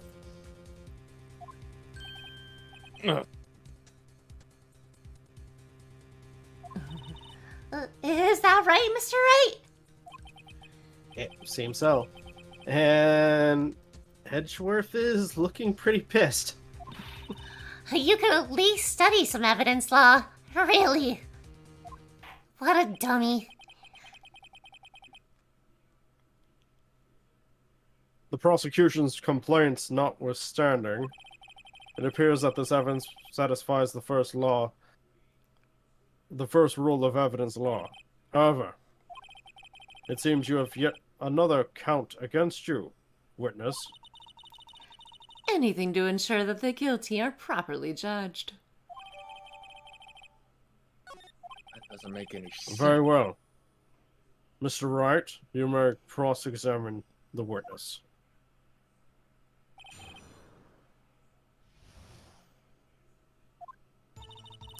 I should have mentioned those 5 minutes when I wasn't looking at the crime scene. Why did you lie about those 5 minutes? I guess you could say I just wanted people to look at the results. The results? How many times do I have to say this? I saw the chief prosecutor stab the victim before my very own eyes.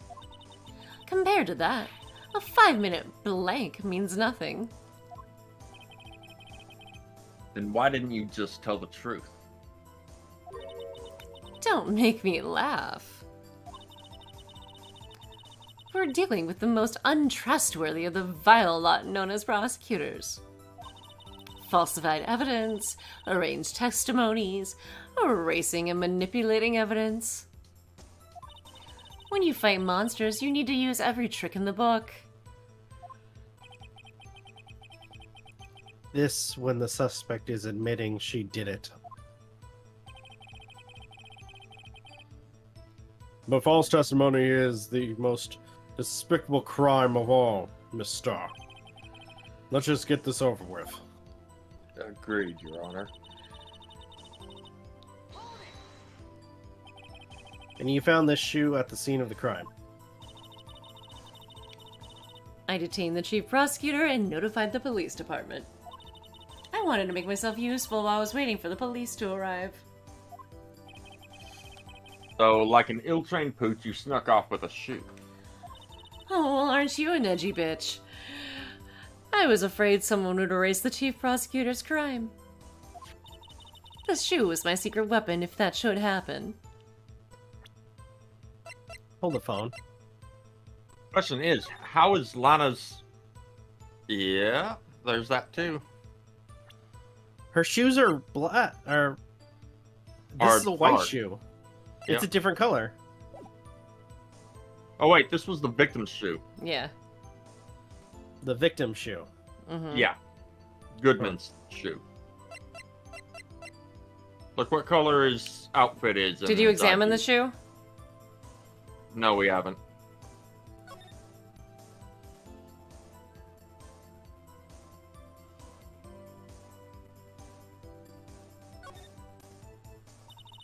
This blood, it's my sister's, right? Doesn't make It sense. appears so. Lana's right hand was bandaged when I saw her in jail.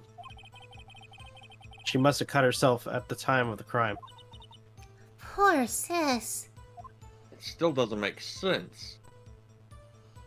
If she was cut, then why isn't her blood on the knife? Huh? There's blood here too.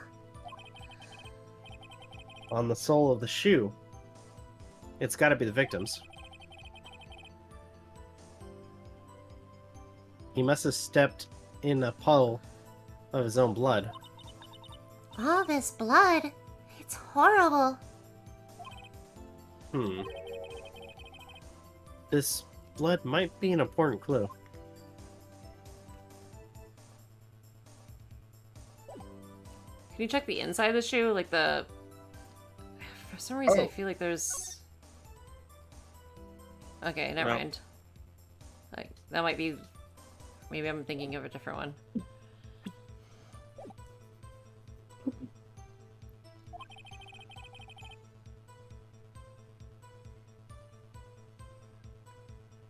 Angel? Oh, sorry.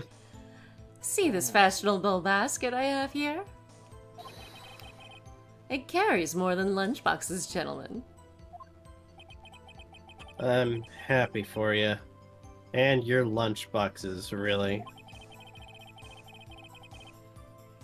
In any case, you removed valuable evidence from the scene of the crime. Now, tell us what you did next. 2 types of blood were found on the shoe. One, of course, is the victim's.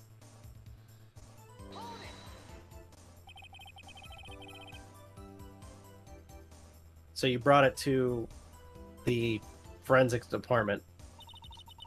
If you're going to submit something as evidence in court, you need it approved. To do that, evidence must be analyzed by a forensics expert.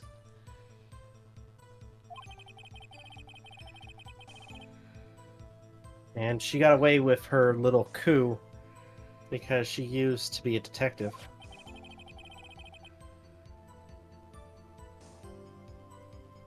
The shoe does appear to have blood stains on it. Well, the man was stabbed after all.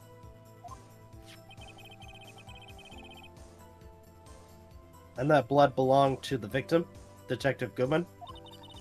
As I said, there were 2 types of blood found on the shoe.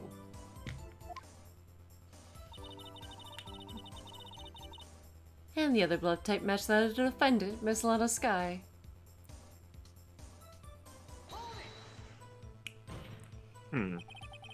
You can't say for sure the blood belonged to the defendant with a blood test. You claim to know something about blood tests, rookie? Huh? Well, speak up. Well, blood comes in 4 types. A, B, O, and AB. I don't even know what my However, blood type is. You can't tell from a blood test whether a murder was committed in cold blood. Ugh, that was bad even for you, right?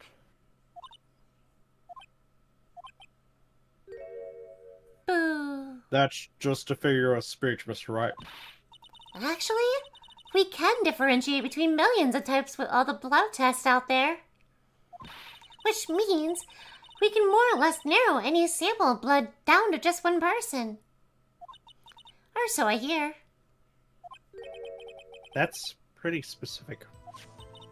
If I had a little more time, I would have gotten the DNA test results. I would So you have don't gotten have DNA them? test results. Correct. But they said there's very little doubt it could be anyone's but Miss Lana Sky's.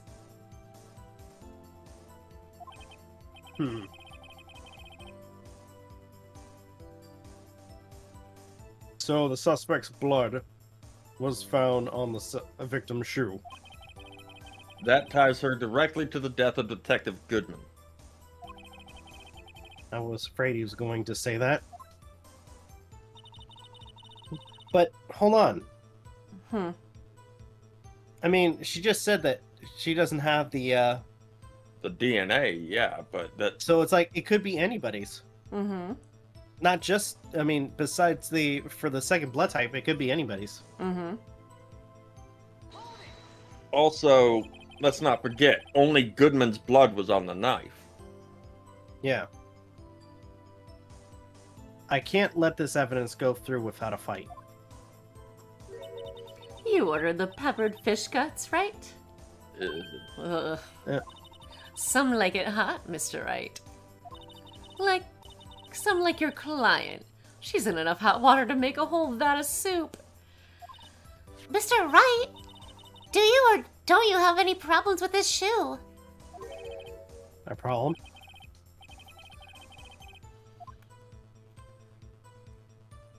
There is a problem.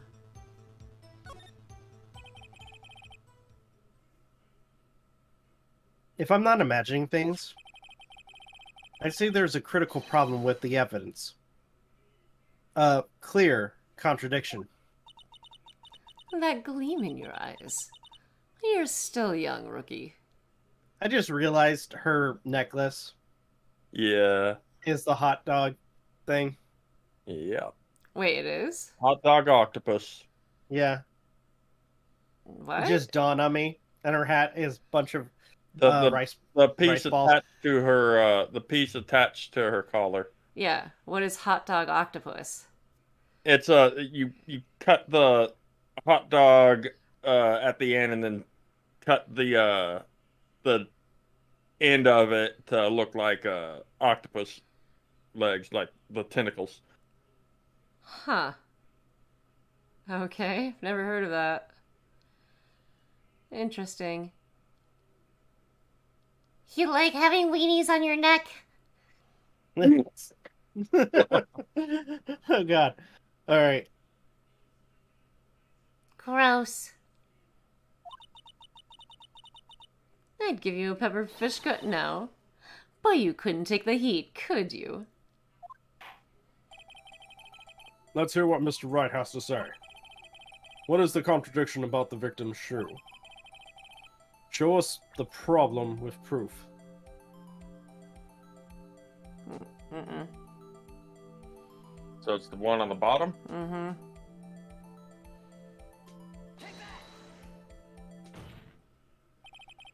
I wonder if you notice, there's blood on the bottom of this shoe.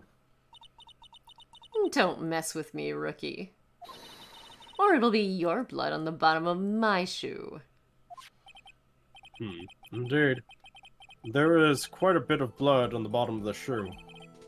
It makes sense. The victim was stabbed with a knife. What could possibly be contradictory about blood on the bottom of his shoe?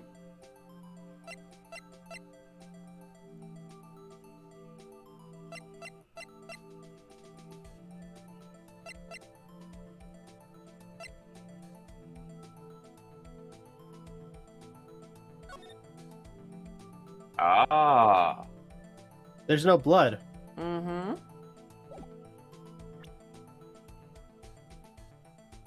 That's the correct answer. The problem lies in the footprint. The footprint? Note that the bottom of the victim's shoe is covered in blood.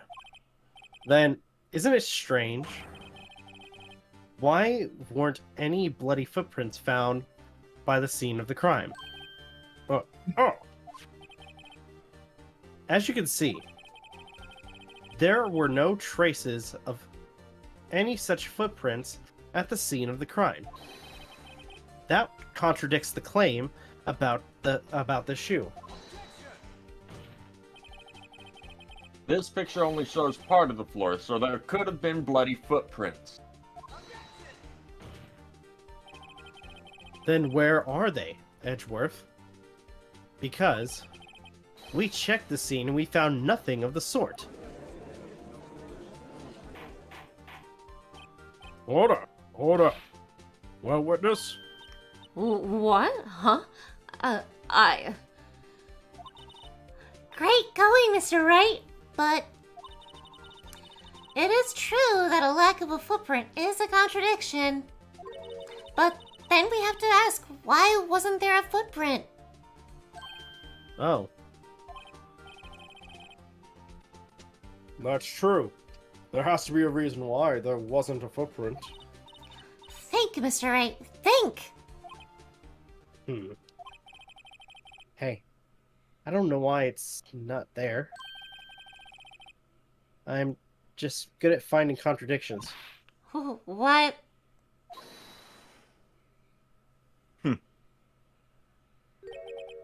I see. Now I get it.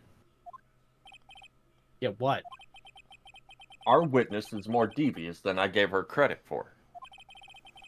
We were hoodwinked to the very end. Hornswoggled. You made that up.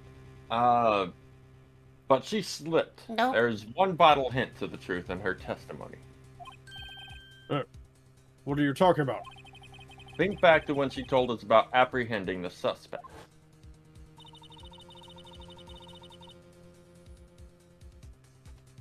The chief prosecutor tried to resist, but her efforts were in vain. She knocked my hands aside, kicked over an oil drum. Oh, she's beautiful but deadly. A predator, this one. A leopard woman. Rawr.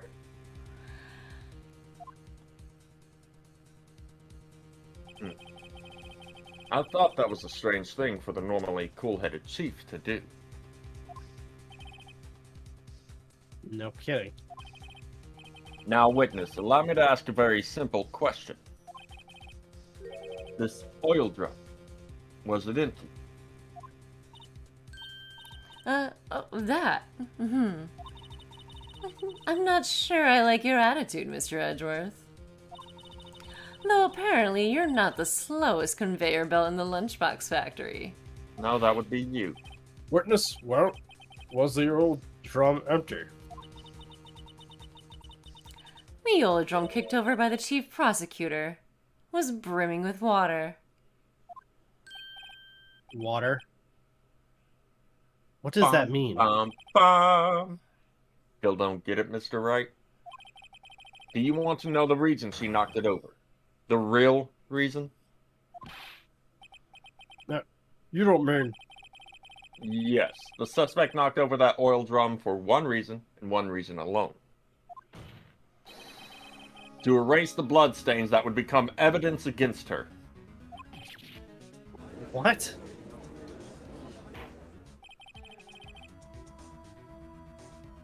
That ties things up quite nicely. But then that would have gotten rid of the blood on the shoe. True. Depends on how... The blood How stain old the left blood on the victim's shoe ties her quite clearly to this murder. Then, after the deed was done, she knocked over the drum to erase the telltale signs. Why, that's a prosecutor's specialty. You know, erasing evidence. That Miss reminds Star, me. your bias is showing again. Miss Guy's right hand was hurt. Didn't she say she'd cut herself when she stabbed him? Your barbs are so dull, Edgeworth. So, that's when my sister's blood got on the shoe? Well, I see no reason to prolong this trial. Mr. Wright, do something, please! What? What can I do? Your sister has confessed to the crime, and she tried to conceal it. But... Enough. There is no need for further debate. The verdict, Your Honor? Very well. But Angel Star's on the prosecution side! She could have been lying about the water. The court finds the defendant, Lorna Scar.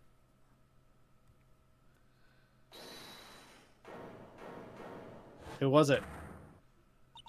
Her. Little girl, what did you just say? Uh-huh? Me? Did you say that I, Angel Star, was on the prosecution side?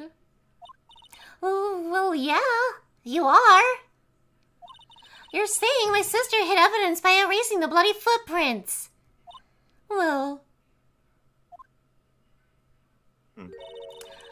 I thought you'd had your fill, but here you are, demanding a second helping.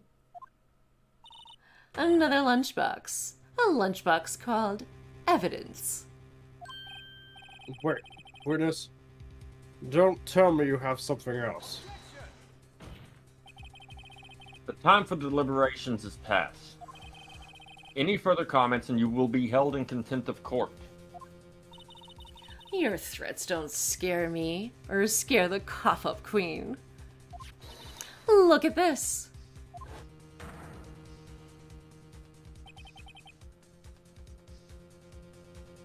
A photograph? I had it just in case anyone had the gall to suggest that the white shoe didn't belong to the victim. I see no room for error in this evidence. Mr. Wright, wait! Look at the asphalt in this photo. Hey, it's clearly wet.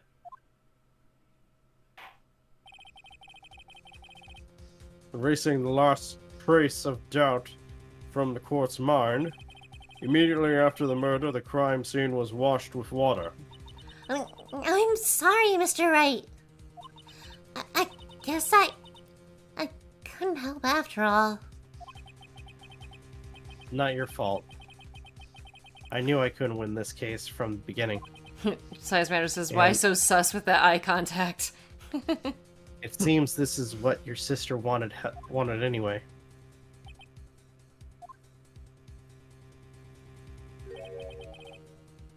I'm sorry, Mia.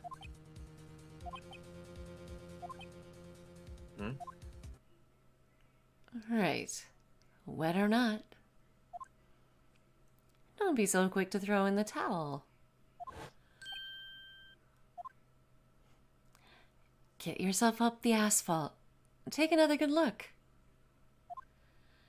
Don't give up. Not until the bitter end.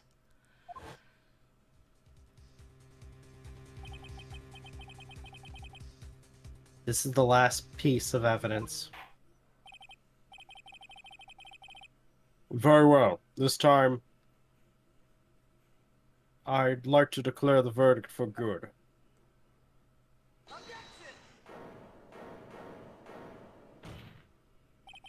Your Honor, wait.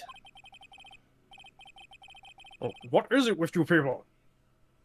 Can't I hand down my verdicts in peace anymore? First it was Vodkama, now you? Eat some Whatever more it is. caviar. Whatever it is, can it wait?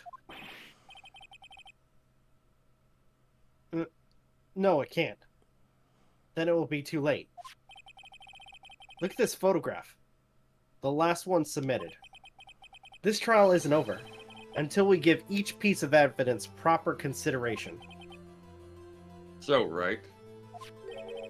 Are you saying there's a problem with this latest piece of evidence? Yeah. Think later. Yeah, there's a problem. Right or wrong, I've got to go ahead with this. I suppose, since we've come this far, we should give every claim a fair shake. Very well, Mr. Wright. Show the court the problem. What do you think it is? Huh. Womp womp, I was wrong about something Well, earlier. First of all, the thing's already wet.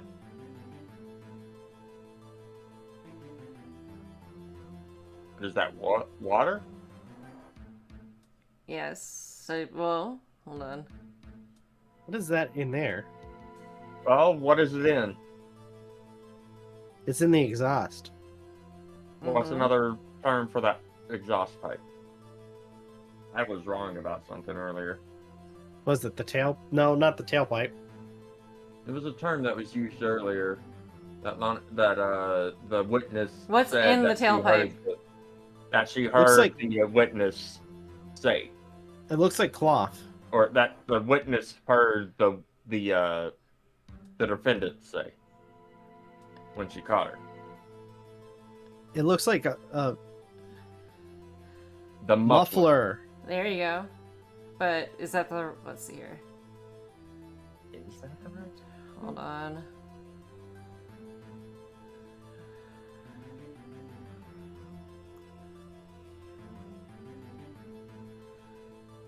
And then...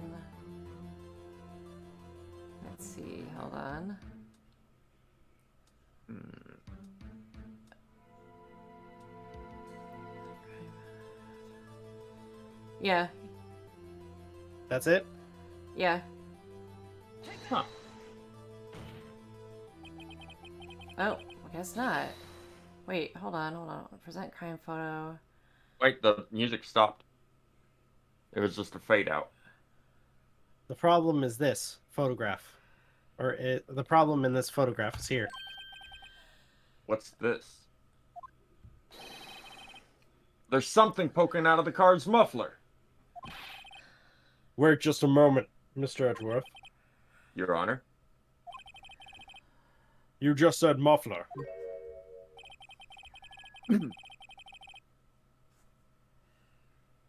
However, I see no trace of a muffler or scarf of any kind in this photograph.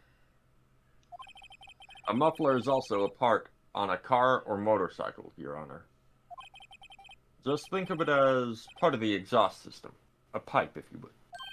I see, and I see.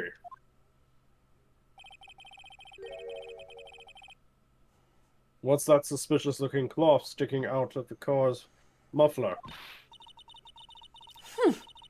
So what if there's something sticking out of the muffler? What does that have to do with this case? Nothing. Absolutely nothing. Sorry, Miss Star, but it's not going to be that easy. In fact, you've already told us why this is important in the case. You said as much as your testimony. What? Let's hear what Mr. Wright has on his mind. Tell us why you think this piece of cloth in the muffler is related to the case.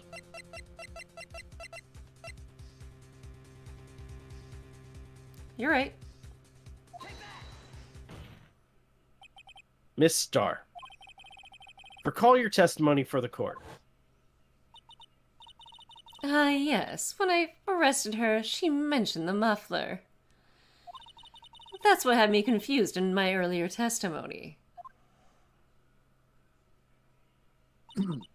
Muffler. Ugh. Ugh. Could it be that the muffler you heard mentioned was actually this exhaust pipe? If so, that means this piece of cloth is vital evidence. Oh. Woo!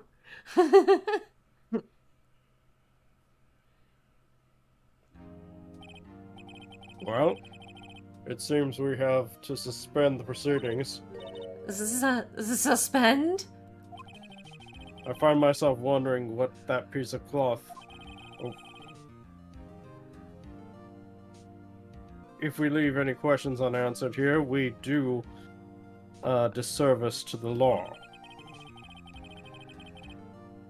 Have the car at the crime scene inspected at once and bring me that cloth. The verdict will wait until we've seen all the evidence. Agreed. I suppose so. Phew. That was close. But we made it. At least for now. This court is adjourned for a 30-minute recess. It's lunchtime after all. You've been eating this whole time! He's still hungry? To be continued. No investigation after this? Yeah, there is. Okay. There's another part, like the court or day 2 trial's not over yet. There's one last, Okay. Let's see here. Yeah, there's one last testimony.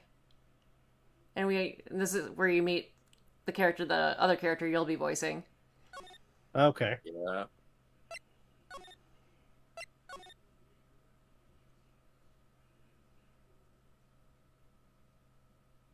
Alright.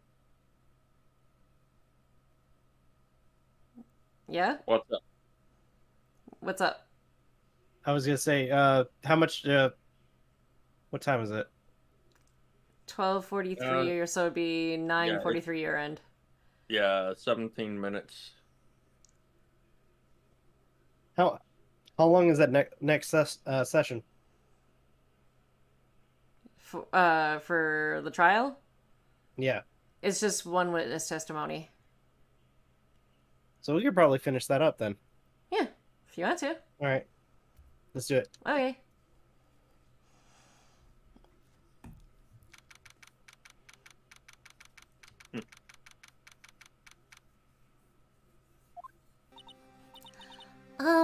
Mr. Wright, Huh? What?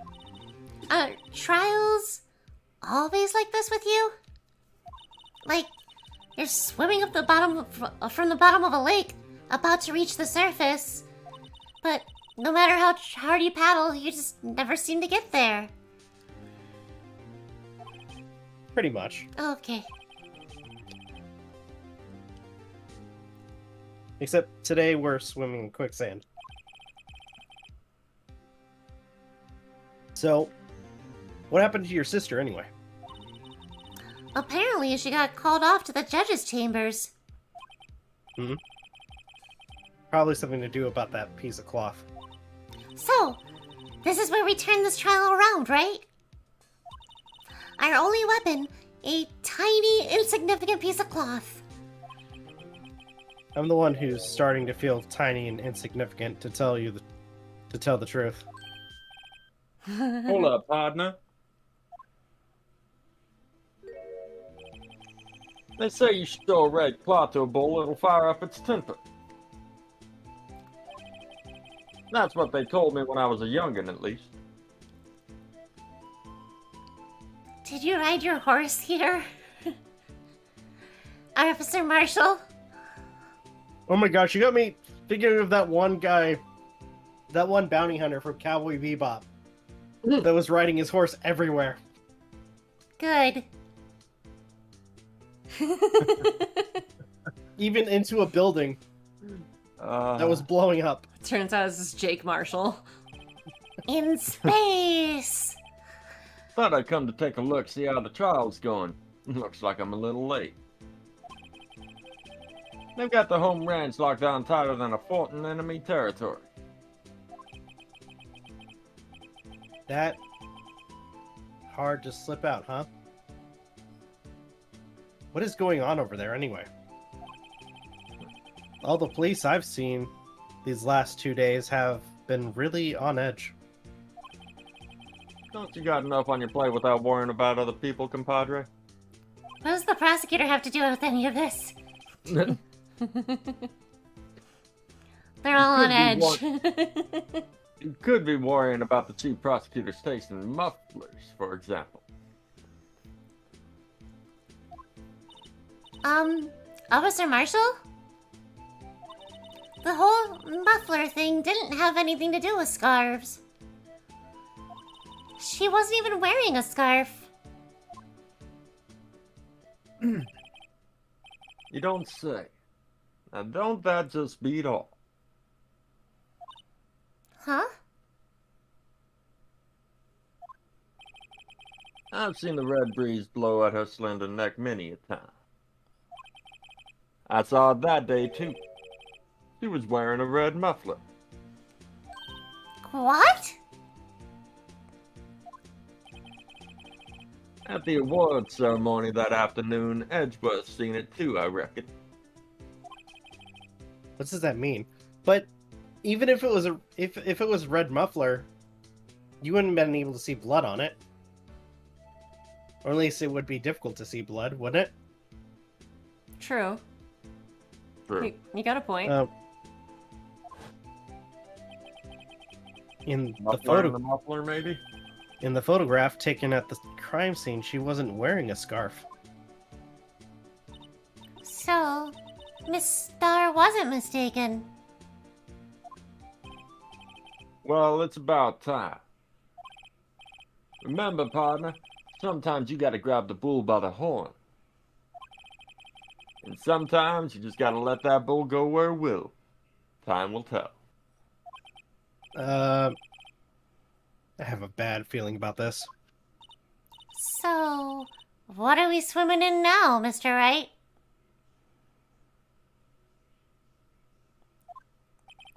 Shit Creek?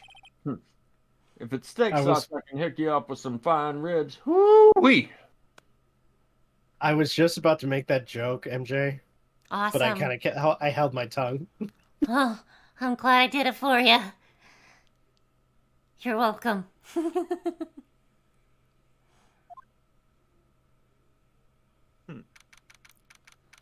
Here we go. We get to meet a new character.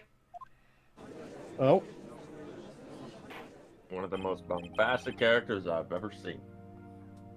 I like to resume. what's up?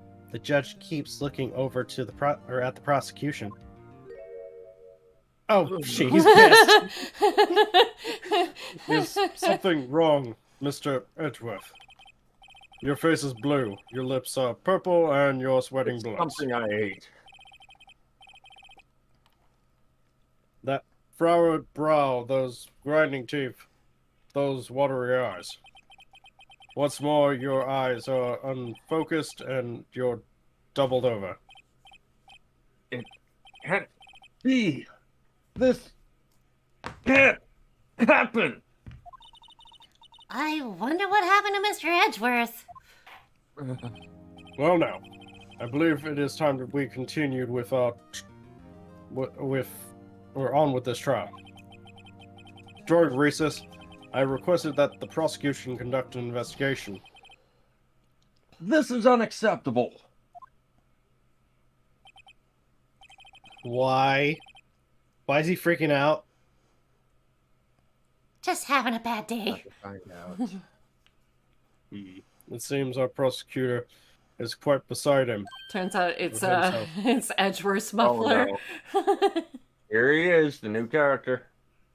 Is this me? Mm-hmm. Yeah. Excuse me, knock knock. Ooh, I like that. That's good. Who's there? Oh, you gave me chills with that. What's Love with his this guy? theme. I love his theme. A strange, stuffy aura seems to be filling the courtroom. Hey, the temperature rose 5.7 degrees and when that man came in. Who on earth is he? It's getting hot in here. No. It's you.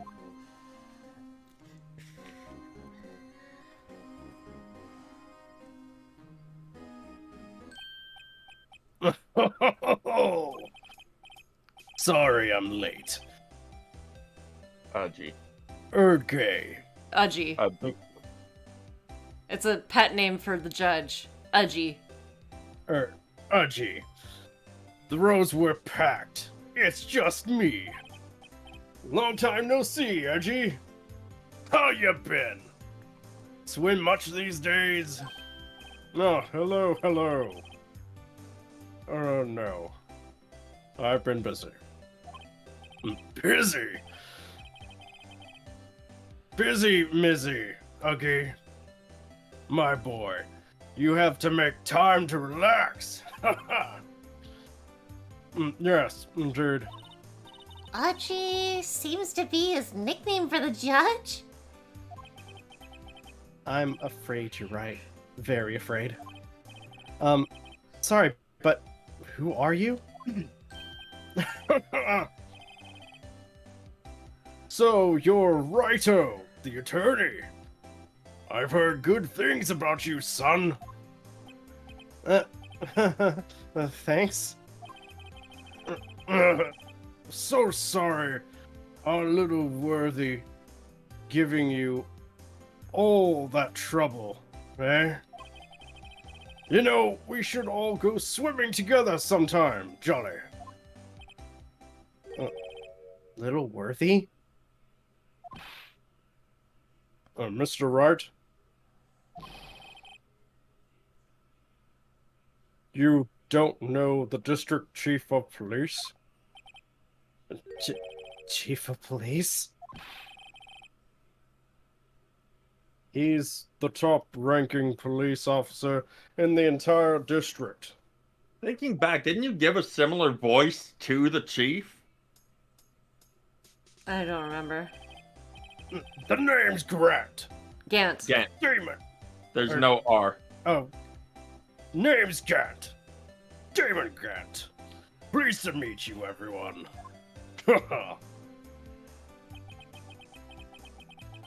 So, to what do we owe this honor today? It's been over 2 years since you last came to this courtroom, hasn't it? Well, it's Worthy here. Look at the poor fellow.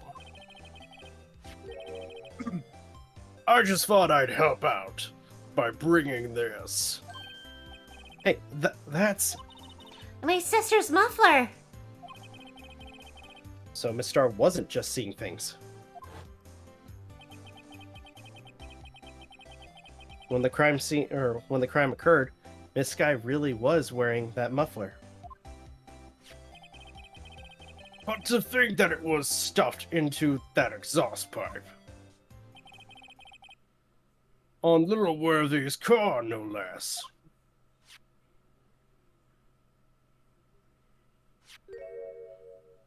What the hell? It's really quite embarrassing. Even for us. What's this? It's what you call a switchblade knife. Quite perplexing, this. Wait a minute. Chief, what kind of outfit are you running? Mr. Edgeworth. How could they miss such a vital piece of evidence? If you investigators are this lax, how do you expect us to do our job? Now, wait a minute, Worthy. I've no desire to hear your excuses. I'm telling you to wait. Or didn't you hear me? Have a look at this document where it says, person in charge of investigation. There's no mistaking that signature is there. Miles Edgeworth. That's not fair. On the day of the crime, I had... Your head in the clouds because you got that award. I know how you feel. But you're the person in charge. I'll expect a written apology. What? Are you serious? Don't be too upset. We'll find a way to clean up this mess that you made.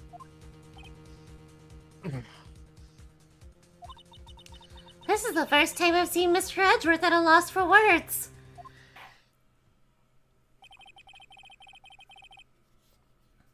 This kind of major blunder is unlike you, Mr. Edgeworth. Ugh. The court accepts this new evidence, but I'd like to ask the defense a favor first. Yes? Just to be sure. I'd like to take a look at the blade of this knife. The blade, Your Honor? Well, I don't see why not. Could you open it for me? I wonder. Yes. Well, I think all you have to do is push that switch and...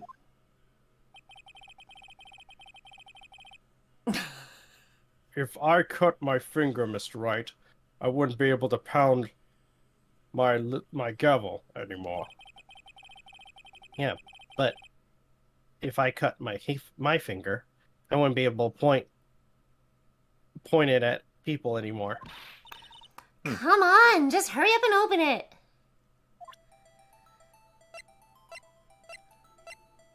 Oh, someone's wrong my controller.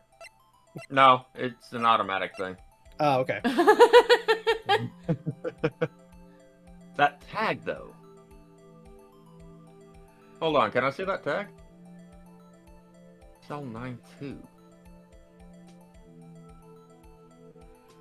Weird to have a tag of that. Really? Oh my gosh! I've What? seen that. You have? I think I've seen have that. you? Why not click on it? Can't. Oh. At least not yet. Ooh, don't scare me like that. I'm the one who's scared. Look at this knife blade. The tip is broken off.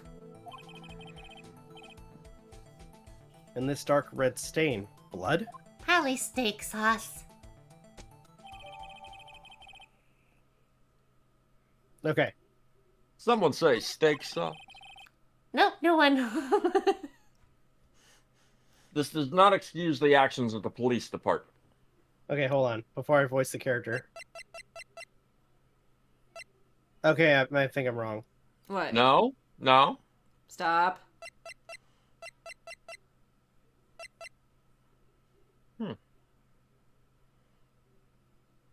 Let him figure it out.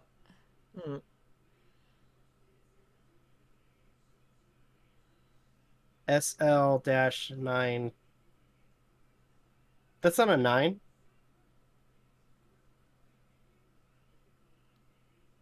Yeah, it is. It's Or not. unless... No. No what? Like, I'm trying to find the best way to look at it. SL-9 2. SL9.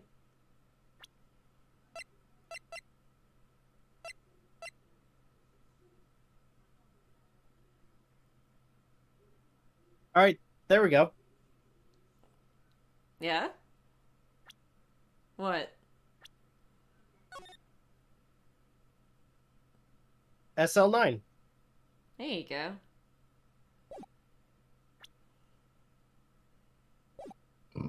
Excuse me.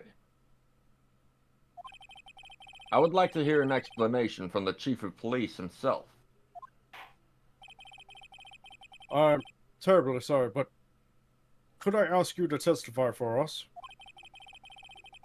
about the split between the prosecutor and the police and this knife? Sure thing. Not a problem. Not even a little one, really. Ah, my voice. I'll be right back. Ugh. Well, if you need to change it up. This knife is special, but I can't say how here. Unless there's evidence to prove a connection between this knife and Goodman. That was a bad day for the department. We weren't in any shape to do an investigation. A detective was killed at the police department, you see? What a mess. The time of the crime, 5:15. Scary coincidence, eh? It's not officially linked to this here case, so I can't talk much about it.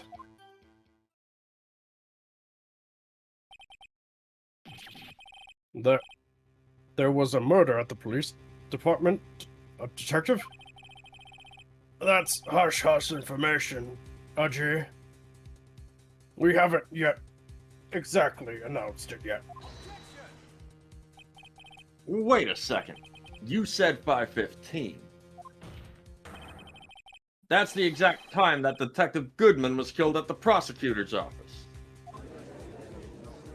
I just ended up going into a southern drawl again. Sorry about that. Order. Anyway, we at the department, we're all flustered, as you might well assume. I'm back. Welcome back. We're in the middle of our top secret investigation. Don't tell anyone, okay? I think we understand the police department's situation. Well, Mr. Wright? two detectives killed at the same time in different places? The chances of that are really slim. Scientifically speaking, of course. I'd like to exercise my right to cross-examine the witness. Very well. However, keep your questions focused on the case at hand. So I gotta ask, how well am I doing with this guy? Pretty good. I liked it when you like the first line you said of his. It was like deeper. Like this. Not as gravelly.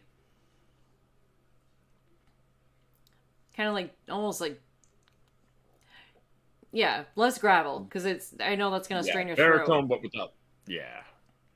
without the harshness. Like this. No. Less gravelly.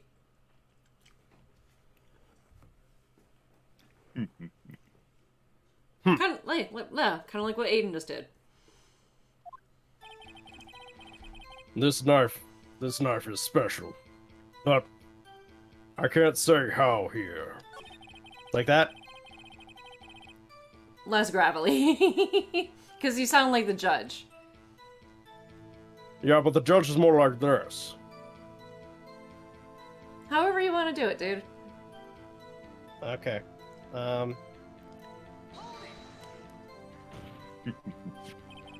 This knife was found on the scene of our crime. I think that makes it connected to the case, don't you? See, there's a lot of things that go on at the department I can't explain. It's delicate, okay? Sorry, Righto. Maybe there's something about the knife that will give us a clue. Let's examine that knife while we can, Righto. Evidence that links this knife to Detective Goodman. I think perhaps the pieces are falling into place. Also, I should try presenting the piece of evidence that had me stumped all this time.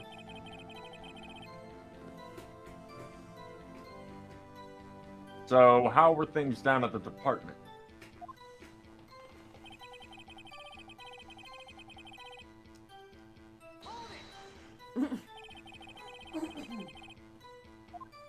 Oh, whoops. So something happened in the police mart? You got a good look in your eyes there, Righto, my boy. Sharp, hungry.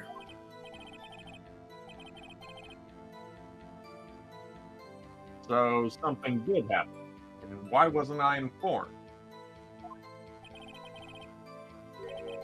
Why weren't you informed? Well, why didn't you ask? No matter. I understand. You were busy. What, with Lana's case and all?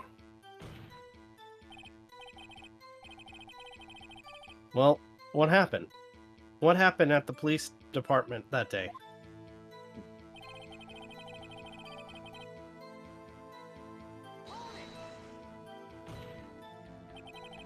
On the same day that the detective was killed in the prosecutor's department parking lot, another detective was killed at the police department. That's a fact. Surprising, isn't it, Haji? I'm at a loss for words.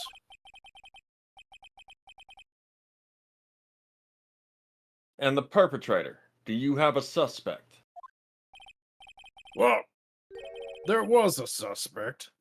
Just arrested him, in fact.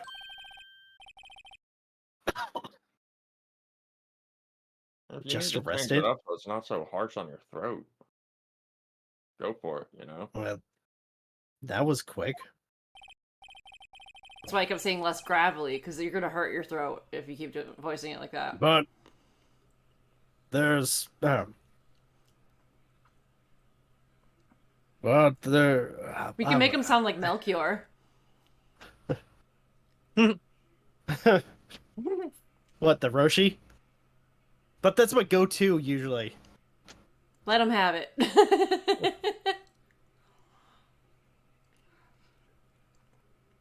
But there's still a chance of unanswered questions.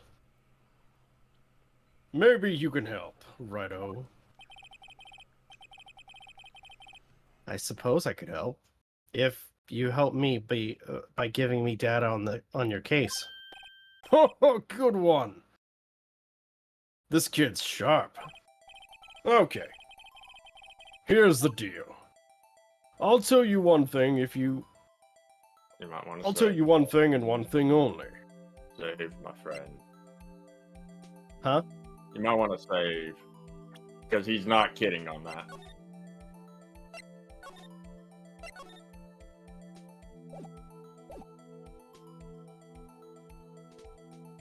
If memory serves, he's not kidding on that.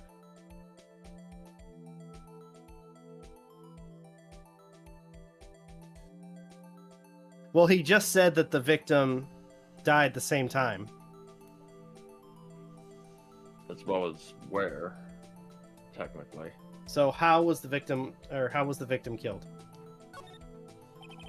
Well, how was the detective killed? How was he killed? Now, that's the interesting part. It was what we in the force call a stabbing with a knife. A knife? That's exactly the same as Detective Goodman. That's the spirit. We're cooking now. But, you know, that's not the only thing that was exactly the same. What do you mean? There were more similarities between the two cases than the cause of death.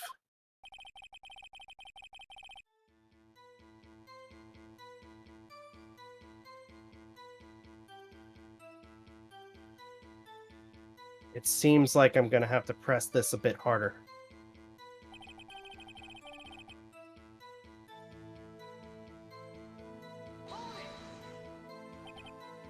Five, 15, but that's when Detective Goodman was killed in the prosecutor's office.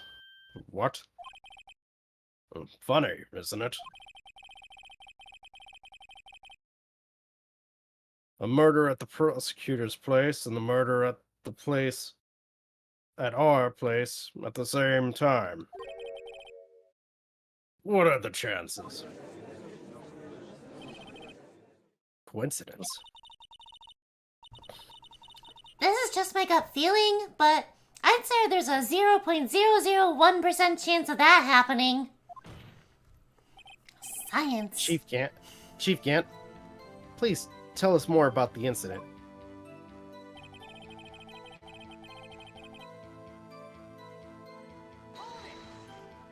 Alright. How can you say there's no connection? How? Because I'm the police chief. I can't just say anything. I can't just say anything I please, Righto. You understand. Fuck. Try to understand, Righto. I'm trying so hard to do this friggin' deeper voice, but it keeps getting gravelly. It happens. No, it is. Well, if you can prove there is connection, more power to you.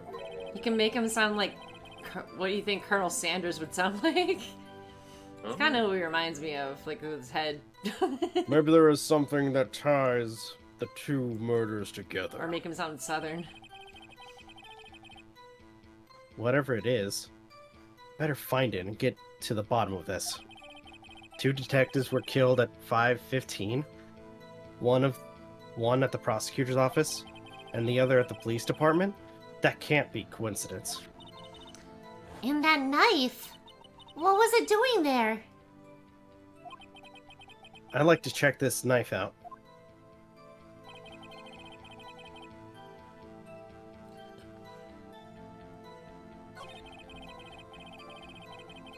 Okay, I'm gonna save. What you thinking? I'm gonna present. Oh, god damn it. Sorry. That scared the crap out of me. Oh, I heard that meow. You, what? I'm gonna present the memo. I heard a meow right after you said that. Oh, I didn't. Oh. But I had I had my headphones on, so I didn't hear her jump up next to me, and so it startled me when she walked right past. Wait a second.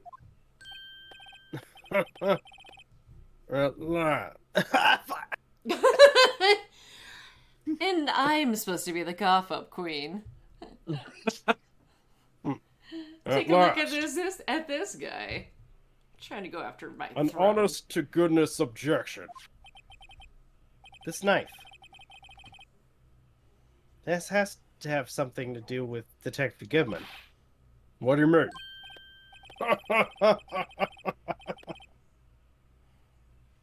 An honest to goodness, what do you mean from Aji? This is great. Look at the tag of this knife. It reads SL-92. And this is important. Why? Science. Over here, we also have a memo that was on the body of the victim. What's this? 6 minus 7s. 12-2. Your Honor, it's upside down. Upside down. The print name on the memo makes it look like it's right side up. But turn it around, and what do you get?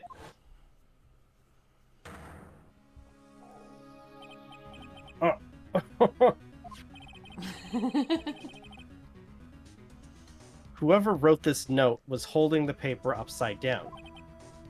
SL-9. SL9. That's the same thing that is written on the knife's tag. Order, order. Well, Chief?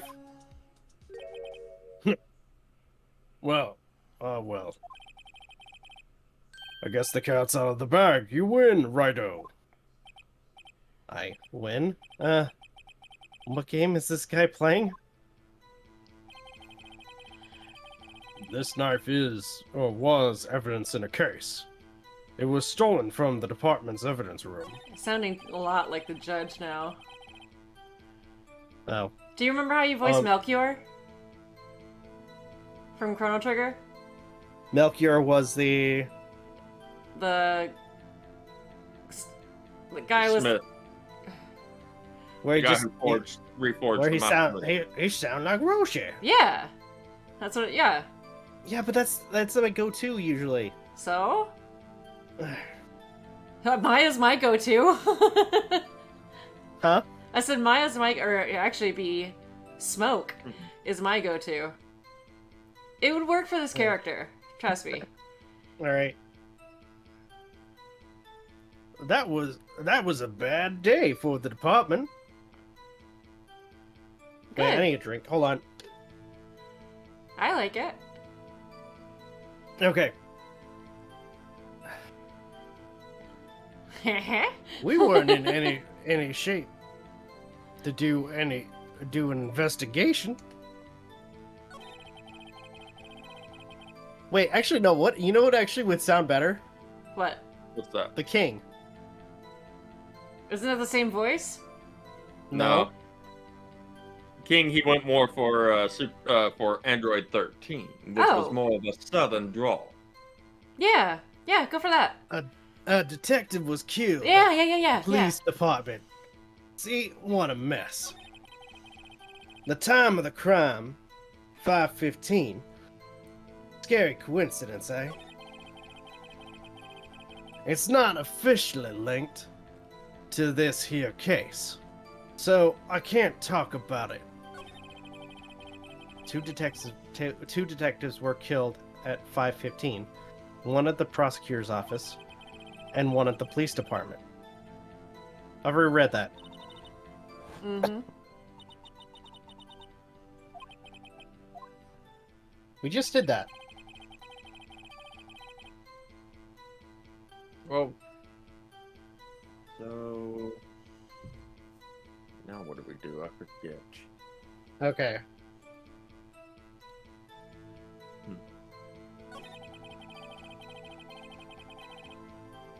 So hold on. You were supposed to choose earlier where the victim was found, not how the victim was found. So why was it in possession, or in his possession? Really? We were supposed to choose how? We were supposed to choose where? Yeah. Where you press them on, a detective was killed at the police department. See, what a mess. And then you choose where the victim was found. But then it says to press scan on the statement. It's not officially linked to this, so I can't talk much about it.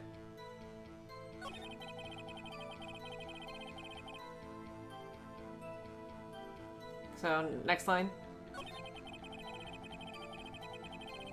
Next line. I think we pressed him on this already. Mhm. Yeah, but you chose the wrong one.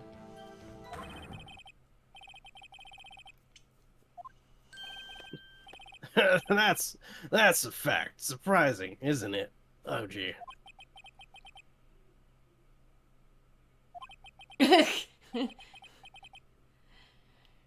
Well, we've already gone over these lines, so. Yep.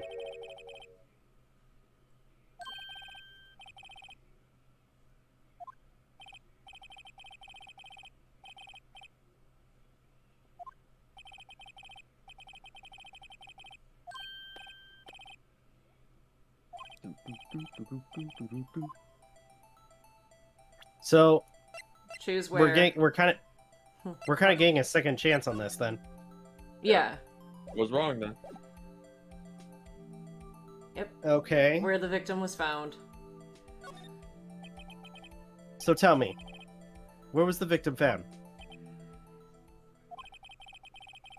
Well, I can't speak on where the corpse was found, but I can tell the crime took place in the evidence room at the police department.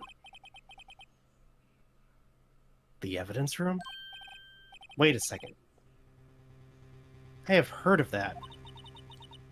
The evidence room. Didn't he mention that in his testimony just now?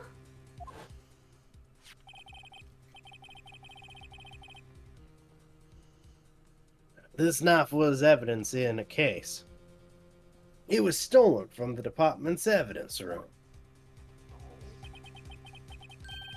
There's the connection between the two cases. You seem happy, Mr. Wright. Happy? Happy? We just got handed our ticket to go to town on this case. Winner, winner, chicken dinner. With the link between the two cases established, we finally have some leverage.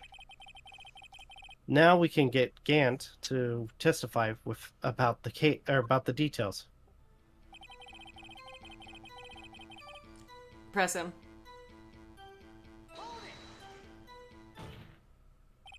Chief, the defense's position is simply this.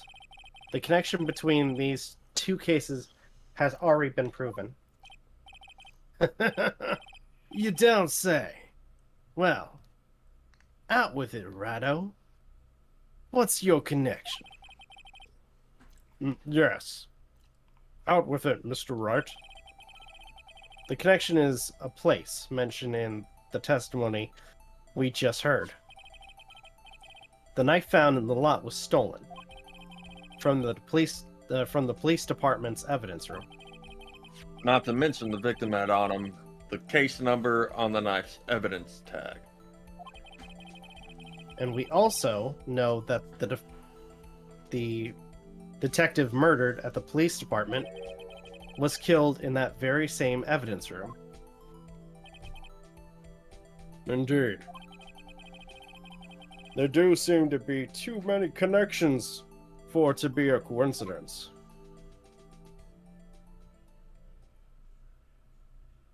Always with that eerie stare. You two make a good pair. It took my men 2 days to find out what you deduced right here. Chief, I request that you release your information on the victim at the police department. See, that's the tricky part. It hasn't been announced yet, and all. Can we get the information unofficially? Hmm? You're doing good, Gant. I like this. Sure, why not? It's unofficial after all. You got that there's deep tones in there too, so. What? Really? Who would have guessed? Unintentional timing yet again. Yeah, science. I'll cooperate. But I can't reveal the name of the victim at the department, okay? If you're going to tell us a little, why not tell us everything? Well, case information is sticky stuff. You have to do everything properly. Oh well. I guess I might as well try to get what I can out of him. What would be the most beneficial? And something that we can back up with evidence. Victim's ID number. There you go. You're right. Just in case I'm gonna save. That is fair. Since I steered you wrong at the beginning of the stream. Okay, how about you tell me the victim's ID number? And by the way, would it count as Aden making a reference by saying Android 13? Oh shit! Fuck! I just realized Technically, that. you're not wrong. We're literally at the end of the section. Haha. Oh man, I was so close. Oh, Sure. this is great. Why not? Oh, It's not like you'll be able to tell who it is from that. what Nice sucks is it job. was a reference to an anime film. So So, it was a combination. so, Oh. Of course not. You won't tell me their name after all. Even if it was done to lead him to the right voice, it still counts as fucking up. We keep a tight lid on ID numbers, so don't go getting your hopes up. But the number is I pressed a button Wait for a you, minute. Aiden. 58421189. Isn't that the? I'm writing that down real quick. 5842189. 5842189. Well, it's not as long as it's not 2048863. I'm not the one being punished here. 5842189. No, that's not right. How so? 5842189. Wait, then that would imply that Goodman was in 2 places at once. Funny how that works. Well, that's quite long. Okay, no, I'm gonna actually press this.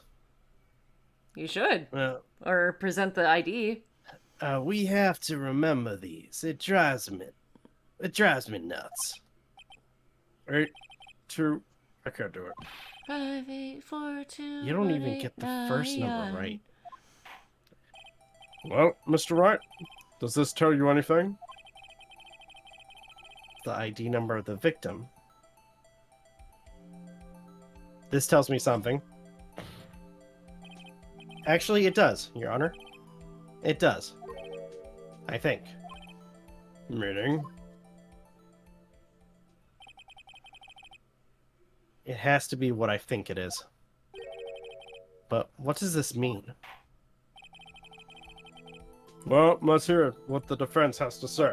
You say the ID number of the detective who was murdered at the police department. Tells you something. What does it tell you?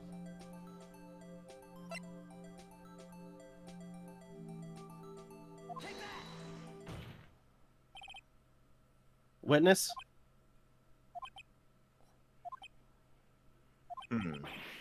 What is it, Mr. Wright? You're grinning like a schoolgirl on prom night. Mighty number 9, this is it? No, it just, I got confused. And this is news. Huh? Just come out with both guns blazing, like you always do. The police department, the prosecutor's office. 2 places, 2 detectives murdered at one time. Actually, I happen to have a police ID number here. Oh. Is it yours? No, Your Honor. A defense attorney, remember? This is the ID number of our victim, Detective Goodman. Oh, shame on you, Ratto. Personal IDs are top secret. Detective Goodman's ID number is 5842189. 42189.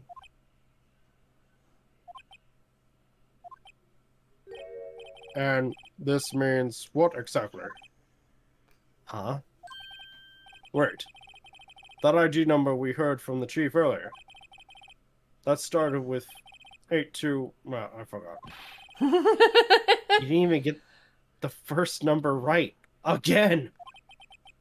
The number the chief of the police gave us was 5842189. Wait a second, right? What does this Mean? That's what I want to know. The 2 ID numbers are identical. In other words, the detective killed in the police evidence room was Bruce Goodman. What does our witness think about that?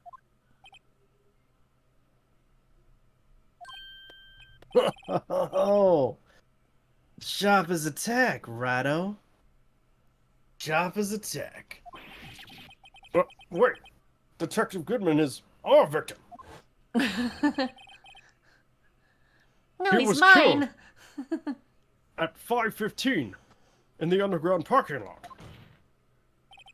Yet, a Detective Bruce Goodman was also killed at the police department. In the evidence room at the exact same time. Maybe he has a twin? Yeah. Science!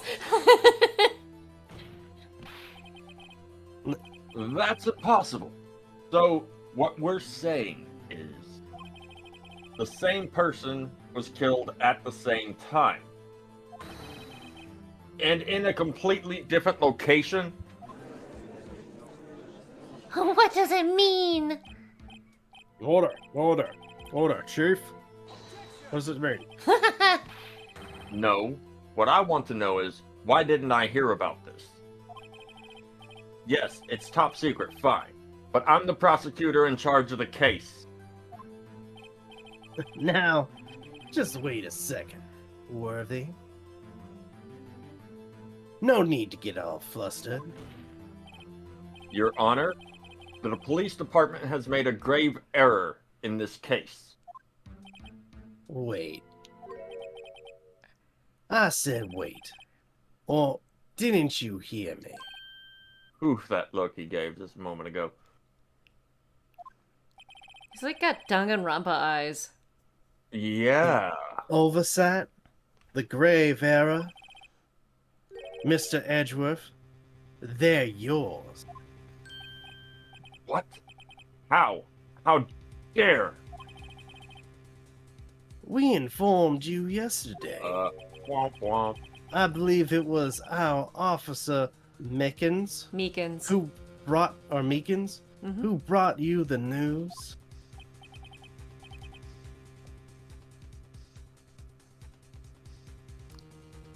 Edgeworth. Officer Meekins?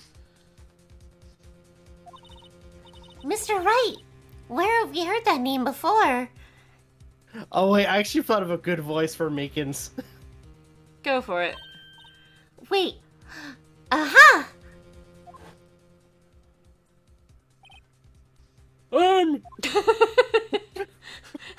Good.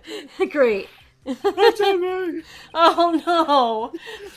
But as I said, Edgeworth, Oh, God. on the premises. No. Sir, at this request of the chief, sir, I've got your report, sir. I love and it's hate it kind at of the same dumb. time. It's the return of dumb. Which Which is exactly the voice that you and I had originally thought he should give to Meekins. I know.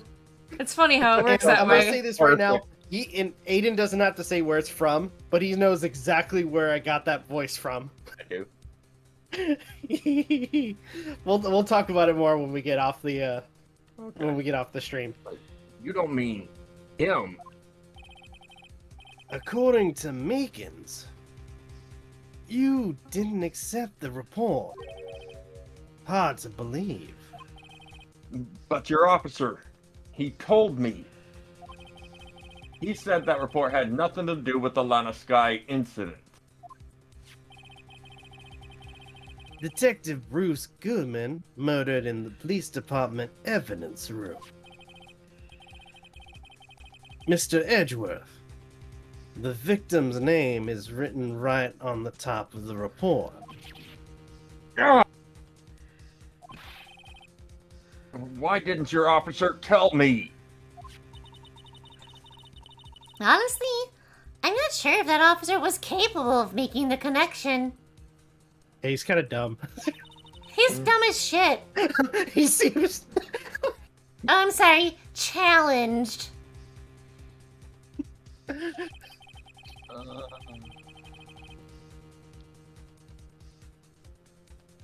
In any case, this is a serious error.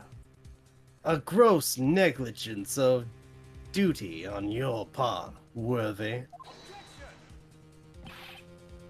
But, sir, you could have submitted that report this morning to the court as evidence. Then I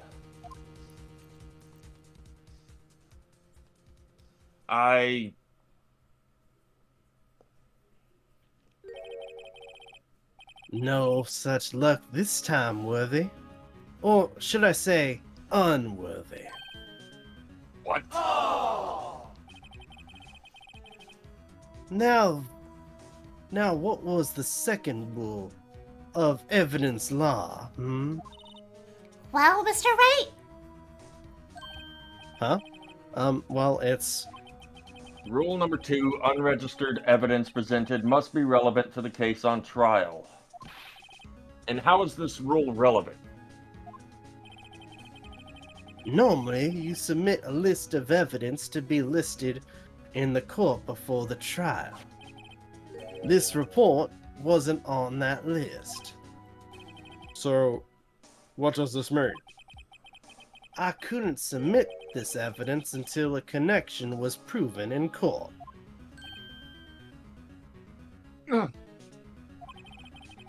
The connection was just proven by Rido over here. Good job, Rido, my boy. Huh? I was just doing my job. No. No! Rebel what? Rebel who? It seems we have come to the end of this trial. I know you're going through a tough time, Worthy. What with all those rumors? You were even in the defendant's chair just this past December. I apologize for this terrible lack of due diligence on my part. Mr. Edgeworth? Please, just give me one day. I'll get to the bottom of what happened, if it's the last thing I do. You'd better get results this time, really. You have my profound apologies, sir.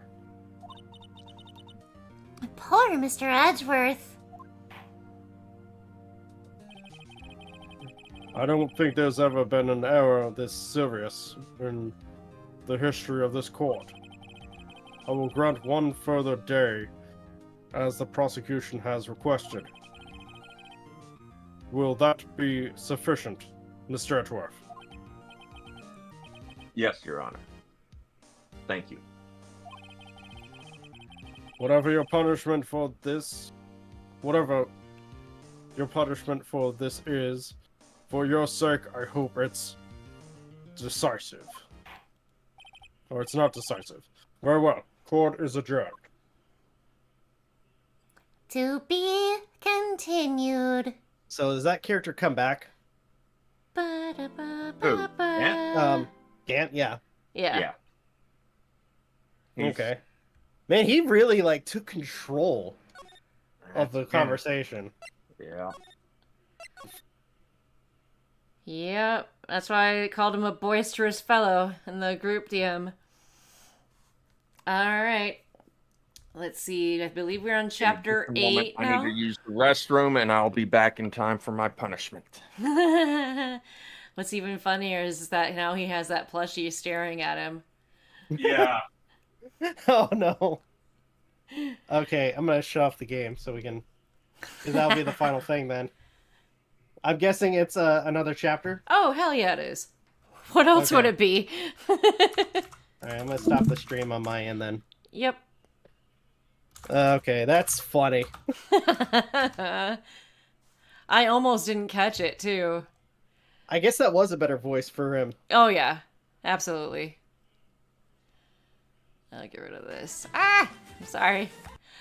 The Whoops. Yeah. the voice I did for the king. Yeah. That's what I meant instead of Melchior. I meant him. And by the way, you saw one of my Synth Riders videos on stream?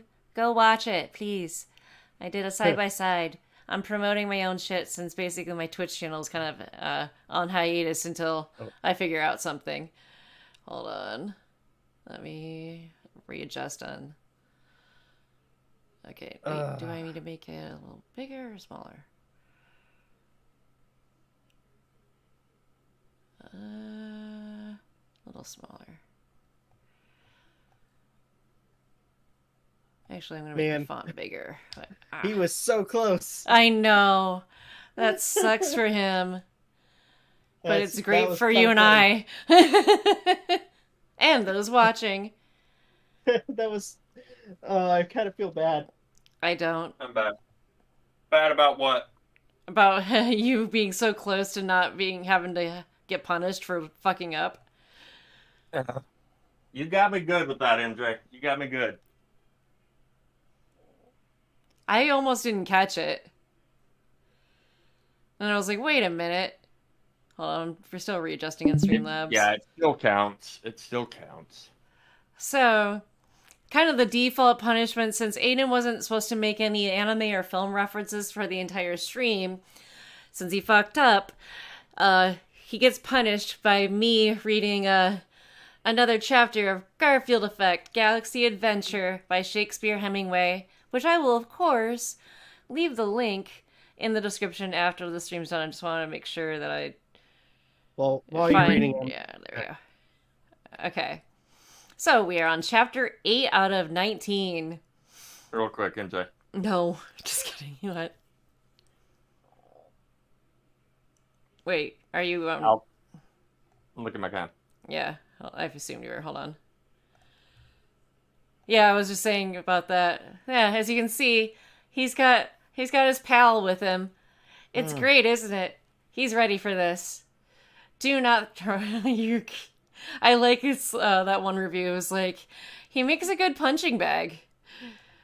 I figured since I have this, might as well have it anytime I have to deal with this punishment. Yeah, that's why I said when you were walking away, I was like, I'm so glad that Garfield's watching over you.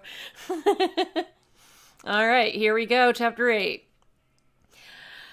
Garfield was boxing with Garrus in the gym for exercise. Garrus did a 1-2 hit combo, but Garfield took it like man and laughed with spirit.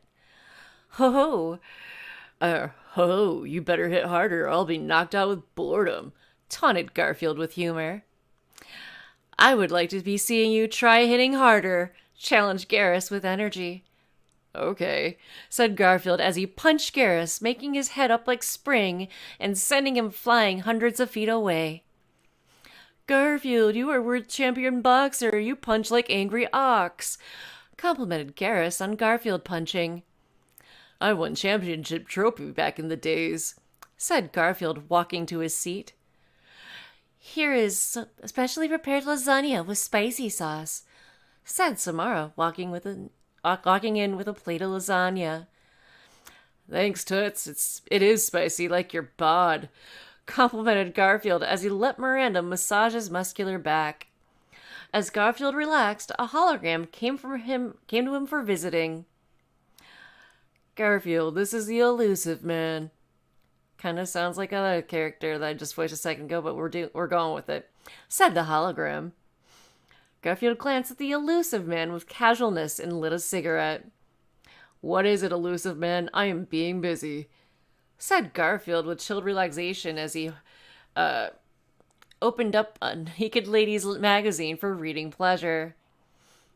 Teehee. Garfield, I am sorry to be bothering, but there is an important mission. You must go to Horizon Colony. Collectors are attacking, and you must destroy them with Garfield might, said elusive man with urgent request. Very well. No one attacks bases when I'm on duty. Set course for Horizon, said Garfield with protection. Garfield, no more of your shoot first, ask questions later methods. You are loose cannon, warned elusive man with concern. I do this my way and my way. Get off my back, old man. You are soft like sponge, defied Garfield like cowboy cop. Oh, that's interesting. Normandy zoomed through space like a wild chariot in the frozen field of flame. When arriving at Horizon, Normandy halted with Screech. Garfield then descended with team to Horizon for investigation. Where are the people? There's nothing but abandonment, said Miranda with wondering. In the distance there was moving. It was collectors coming for ambush attack and rearing for assault. Come, you collector scum, it's dinner time. First course, lead salad, said Garfield, pulling out his Desert Eagles and firing at the collectors and twirling around like manly ballerina. Ha-ha, Garfield, we will outnumber. Prepare to be alien dissected, said the collectors as they fired on Garfield with alien lasers. Garfield then turned to the aliens and scoffed a manly scoff. He then took out 2 grenades for exploding. Here, catch, you insects, said Garfield as he tossed the grenades like Olympic thrower. The grenades exploded on the collectors, making them into pieces and goo. Do not be falling apart on me, said Garfield with clever wit. Garfield and team continued to search Horizon for humans and clues about collectors. While searching, Garfield came upon a wondrous sight. It was a female collector. She had large, buxom breasts and curvy figure. She was wearing sexy dress with high heels and had luxurious long hair like silkworms. Hello there, Garfield. I was looking forward to meeting you. You are even manlier than I imagined, said the female collector. Hello, Foxy Mama, said Garfield with lips licking like cat on the prowl. This is what you get for mentioning Dragon Ball. Why do you not come sit with me? Said the female collector with seduction. You must tell me information about collectors, said Garfield with interrogation. First, you must give me what I want, and what I want is you, said the female collector with hand rubbing Garfield's chest. I'll give you more than that. I'll give you more than you're full, and then some, said Garfield with sparkle in his eye. Garfield and the female collector embraced firmly. The female collector the female collector the Garfield down and wrapped her hips around him, riding him like a bull in the china shop. Garfield thrusted into her with great force, giving her rocking pleasure she never felt. Oh, oh, moaned the female collector as her pleasure glands filled to the maximum. The female Okay, collector and Garfield sat side by side, enjoying the moment and smoking cigarettes. Okay. Now you must tell me about the collectors, demanded Garfield with sternness.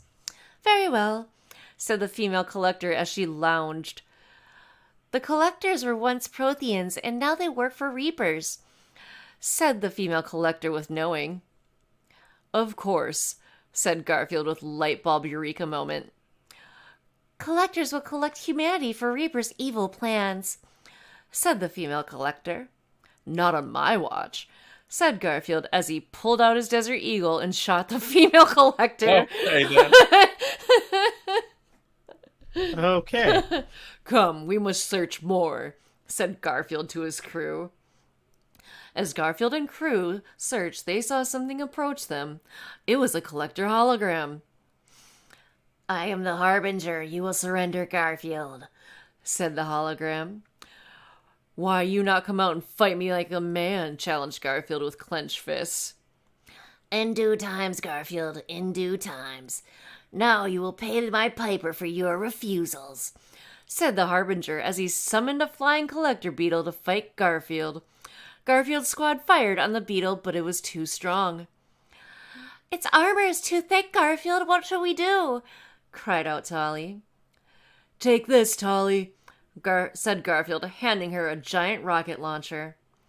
What? This will not work, said Tolly, confusion. Silence, woman, said Garfield as he climbed out into... For a second, it looked like it said science, woman. Yeah, science, woman, said Garfield as he climbed into the rocket launcher. Fire! Fire, roared Garfield. Yes, Garfield, said Tolly as she pushed the trigger, launching Garfield at the beetle. Garfield ran right straight through it, causing big explosions and raining beetle goo. What? Garfield descended from the ground and landed to celebrations. You did it, Garfield! Hooray for Garfield! Everyone said together. It was nothing. I was just using my head, said Garfield with funny joke. Ha ha ha ha ha ha, said everyone, laughing at Garfield's joke. Enough frolic. We must return to Normandy to examine evidence, said Garfield with orders. Garfield and crew returned to the Normandy, where they rested from the difficult combat. Garfield returned to the captain's cabin to enjoy a refreshing lasagna martini when he heard someone enter. Good. Who enters my bachelor pad? Demanded Garfield with stern voice. it is me, Responded the voice. It was the female collector. How is this be? Roared Garfield in shock. I followed you here, Garfield. I cannot get enough of your sweet loving. I need more. I will destroy this ship and ruin your missions unless you give me constant, never-ending lovings, demanded the female collector with sultry, seductive, sexy audacity. Very well. I see I have no choice. Come here and I'll give you all the lovings you can want, said Garfield with seductive finger-wagging. The female collector jumped on Garfield and squeezed him with might of meteor shower, determined to get all lovings possible. Garfield, in turn, thrust with force of cosmic hurricane. Garfield turned on his lovemaking to a maximum and surged his pleasure staff through her thighs like lightning rod. Okay, then. The female collector experiences pleasure unknown to her and too much to handle for her fragile self, and her head exploded from the massive love makings. Don't get a big head, said Garfield with smooth style lame. as he casually strutted out, sipping his lasagna martini. To be continued. And that was Garfield Effect, Galaxy Adventure, Chapter 8 by Shakespeare Hemingway, which I will link in the description and pinned comment later. But now, the fun part that I'm not looking forward to is spinning the quirk wheel. The wheel of quirks. Will I not be able to laugh for the entire stream next time? I guess we shall see. Fuck my life. Go!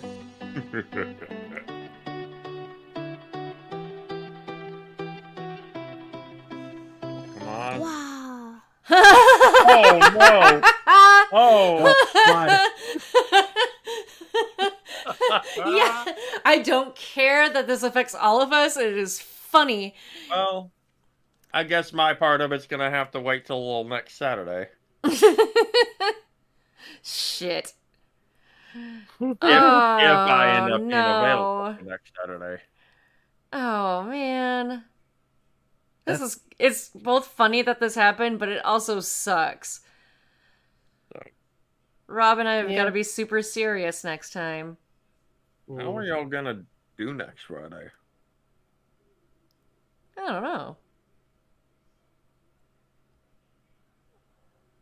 Not sure yet. Have no idea. 'Cause I won't have the chance to record any lines this time. Yeah. Well, yeah. We'll figure it out. Okay. Alrighty. I'm gonna go ahead and put the ending screen up. All right, let's do this. Go Thank for you, it. everybody, for watching. Truly appreciate it. If you guys can, please leave a like, comment, share, subscribe, all that good stuff. If you guys want to follow us on social media, as well as our Patreon, links are in the description down below. As well as check out Aden MJ's Twitch accounts, which is at... Mine is Professor MJ _, and Aiden's is... PhaynIngmar. Also, please check out our daily content and the weekly podcast. With that being said, this is Rob, Aden, MJ signing off. Have a good one. Take care, and we'll see you guys next video. Peace out, my friends. See ya.